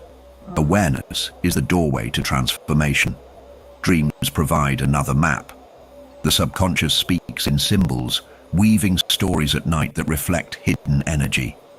Recurring themes, falling, being chased, finding treasures, carry messages from the field. By paying attention to dreams, you can uncover what lies buried beneath the conscious mind. Healing the subconscious requires patience and gentleness. Forcing change only creates resistance. Instead, approach the hidden field with compassion, as if speaking to a younger self. Reassure it, guide it, and feed it with light. Slowly, the energy shifts, and the subconscious becomes an ally instead of a saboteur. When the subconscious aligns with your conscious desires, your energy field becomes coherent, unified, and powerful. No longer at war with itself, your vibration broadcasts clarity, manifestation accelerates, synchronicities multiply, and life begins to flow. To master energy, you must master the subconscious, for within it lies the root of all creation. Chapter 25. Collective Energy and Society. Humanity is bound together by invisible threads of energy. Every thought, every action, every emotion contributes to a shared field that shapes the collective experience. You are not only an individual vibrating alone, you are part of a great symphony. When enough people carry the same frequency, society itself begins to reflect it. Fear and division lower the collective vibration. Wars, conflicts, and widespread anxiety generate dense energy that weighs on everyone. You may feel it without knowing why, a heaviness in the air, a fatigue that is not only yours. This is the impact of collective energy. What society carries, the individual absorbs. Yet the opposite is also true. When communities unite in hope, compassion, or joy, the vibration rises. Music, celebrations, and acts of unity create ripples that uplift entire populations. Even small groups practicing meditation or prayer have been shown to reduce conflict in surrounding areas. Collective energy amplifies the vibration of the few. You play a role in this field. Every time you choose kindness over cruelty, gratitude over complaint, you contribute light to the collective. Though you may not see the impact directly, your vibration blends with millions of others, subtly shifting humanity's resonance. No action is ever too small. It all enters the shared field. Mass fear is especially contagious. When media and conversation dwell on fear, it spreads rapidly, infecting minds and lowering the vibration of entire societies. The antidote is presence and discernment. By guarding your energy, you resist absorption into collective panic. In doing so, you help stabilize the field for others. Energy also shapes cultural values. A society focused on scarcity produces competition and division. A society rooted in abundance creates cooperation and growth. These patterns arise from the frequencies most people unconsciously hold. To transform culture, individuals must first transform their own vibration. Change spreads outward. There are moments when collective energy peaks. Revolutions, awakenings, global movements. These arise when enough individuals vibrate in alignment with a new possibility. What begins as a whisper becomes a roar, carried by the field itself. Collective energy is the soil in which transformation grows. You can consciously contribute to this transformation. Join gatherings that uplift, speak words that unite, practice rituals that honor humanity's connection. Each choice sends signals into the field. When multiplied by thousands or millions, these signals rewrite the vibration of society. The collective begins to rise, one soul at a time. When you remember that you are part of this great web, responsibility deepens. Your energy is never isolated. It echoes through the whole. By radiating love, hope, and truth, you serve not only yourself, but all of humanity. In lifting your vibration, you become a beacon for the world, and in doing so, you help shift the destiny of society itself. Chapter 26. Energy and Synchronicity. There are moments when life feels orchestrated, as if unseen hands arranged the timing. A book falls open to the exact page you need. A stranger speaks the very words you were seeking. A chance meeting shifts the course of your life. These are not accidents, they are synchronicities. They are the language of energy aligning with intention. Synchronicity is evidence that your vibration has reached field. When your inner state matches your desired outcome, reality bends to reflect it. Signs, symbols, and connections appear as confirmation. They remind you that you are not wandering alone. You are in dialogue with the universe. The rational mind may dismiss these moments as coincidence, but the soul knows better. Each synchronicity carries a resonance that cannot be explained away. You feel it in your body, a spark of recognition, a sense of awe. That feeling is the echo of alignment, proof that energy has responded to your call. Often, synchronicities arrive when you are fully present. Worry about the future or clinging to the past scatters your energy, but presence concentrates it. In that state, the field can mirror your vibration clearly. What you need arrives with precision, not because you forced it, but because you became aligned enough to receive it. These signs are also guidance. They point you toward the path most in resonance with your soul. A repeated number, a recurring symbol, a song that appears at just the right time, all are nudges from the field. Synchronicities are the universe whispering, yes, this way. To ignore them is to overlook sacred maps. You can invite more synchronicity by raising your vibration. Practices of gratitude, love, and clarity strengthen your signal. The clearer your energy, the more precise the alignment becomes. The universe does not struggle to respond. It is your frequency that determines how clearly the message can be delivered. Doubt, however, can block these currents. When you dismiss synchronicity as random, you sever the thread of trust. The field responds to belief, not skepticism. By embracing synchronicity with openness, you allow more to unfold. Faith sharpens your vision, making the invisible visible. Every synchronicity is a reminder of your connection to the greater whole. You are not a solitary being navigating chaos. You are part of a grand orchestration. Each alignment is proof that energy listens, guides, and collaborates with you. To live with awareness of synchronicity is to live with wonder. In truth, synchronicity is not rare. It is constant. The more awake you become, the more you notice the signs woven into every day. Life itself is a dialogue between your vibration and the universe. When you honor synchronicity, you step fully into partnership with the field, co-creating the path ahead. Chapter 27. Raising energy through presence. The present moment is where energy gathers in its purest form. When your mind drifts into yesterday's regrets or tomorrow's worries, your vibration scatters, weakened by fragments of time. But in presence, your energy condenses, radiant and whole. Every breath becomes a portal, every heartbeat a reminder of now. Presence is power. You have tasted this state before. Perhaps in nature, watching waves crash endlessly on the shore, or in silence when the world slowed and you felt deeply alive. These glimpses reveal the truth. The present is not empty. It is full. It holds the richness that the past and future cannot offer. Energy lives here. Distraction is the thief of presence.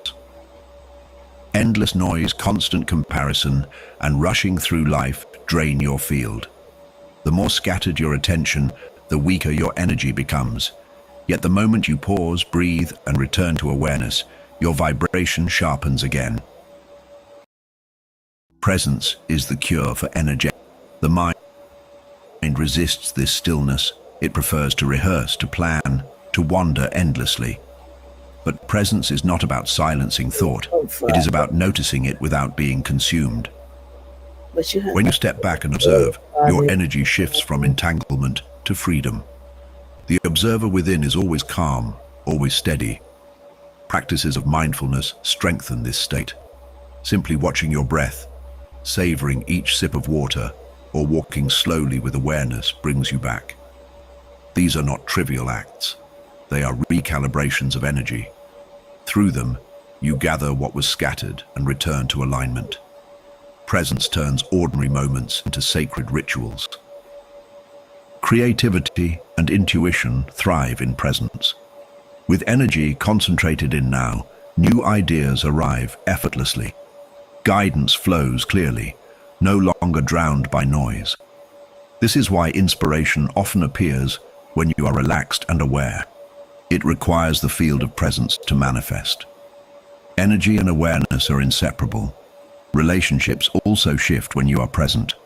Listening fully without planning a reply, seeing another without judgment, this opens energetic bridges. People feel seen, and your field expands with theirs. Presence in connection heals more than words ever could. It is love expressed as attention. Presence also dissolves fear. Anxiety lives in the future, regret in the past. In the now, neither exists. When you anchor into this moment, energy unravels from fear's grip and rises into peace. This is why presence feels like freedom. It pulls you out of illusion and grounds you in truth. Living in presence is living in alignment.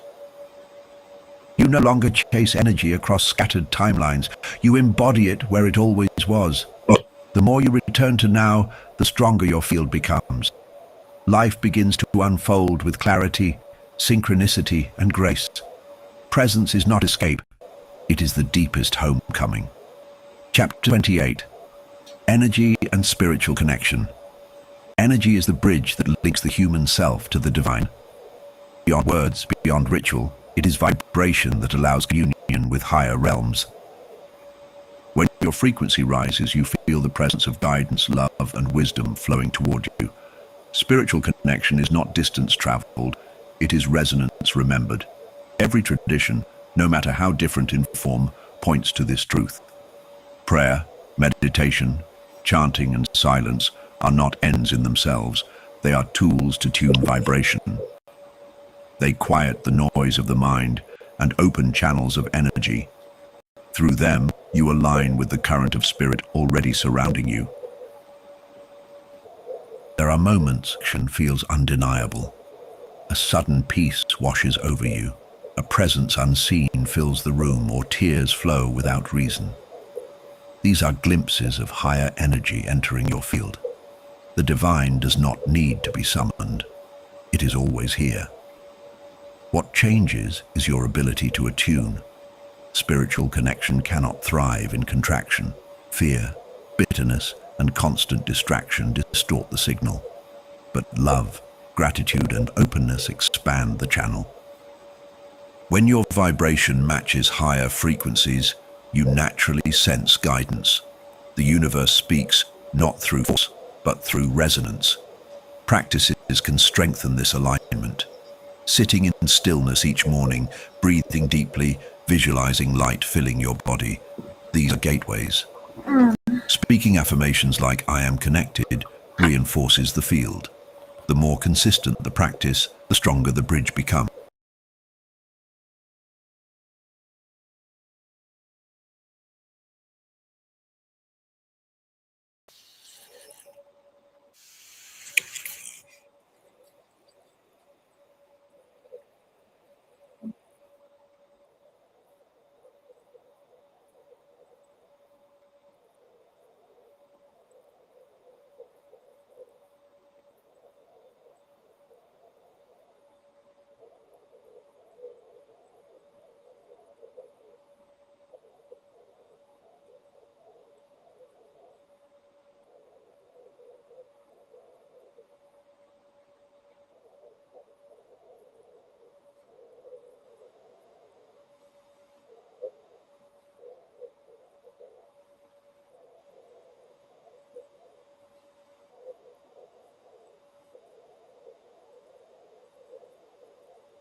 Hold on, y'all.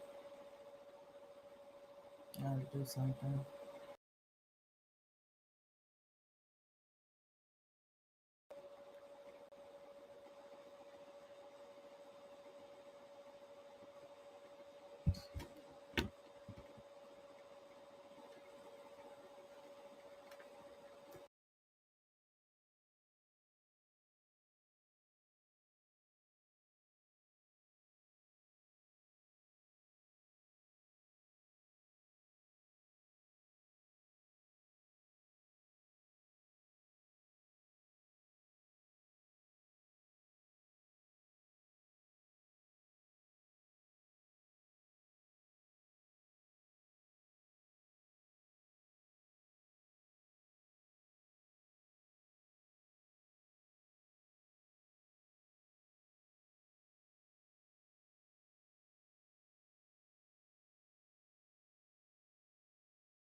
I don't know. I was trying to end the damn stream. It won't let me.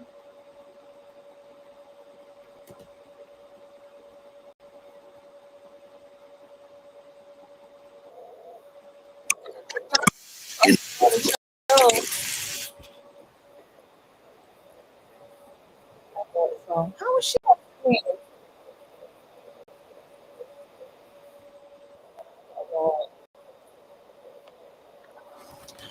I'm getting bored.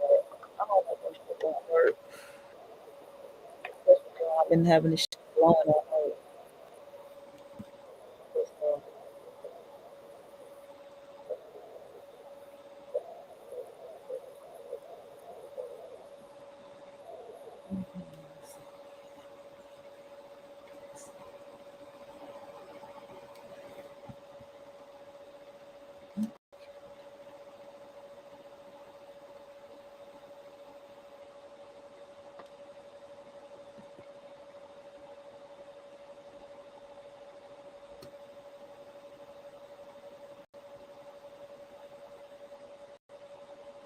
How the fuck I can't end a stream? That's crazy. Anyway, with the mute button working. Anyway, we come out of this. It's not letting me end the stream. He come out.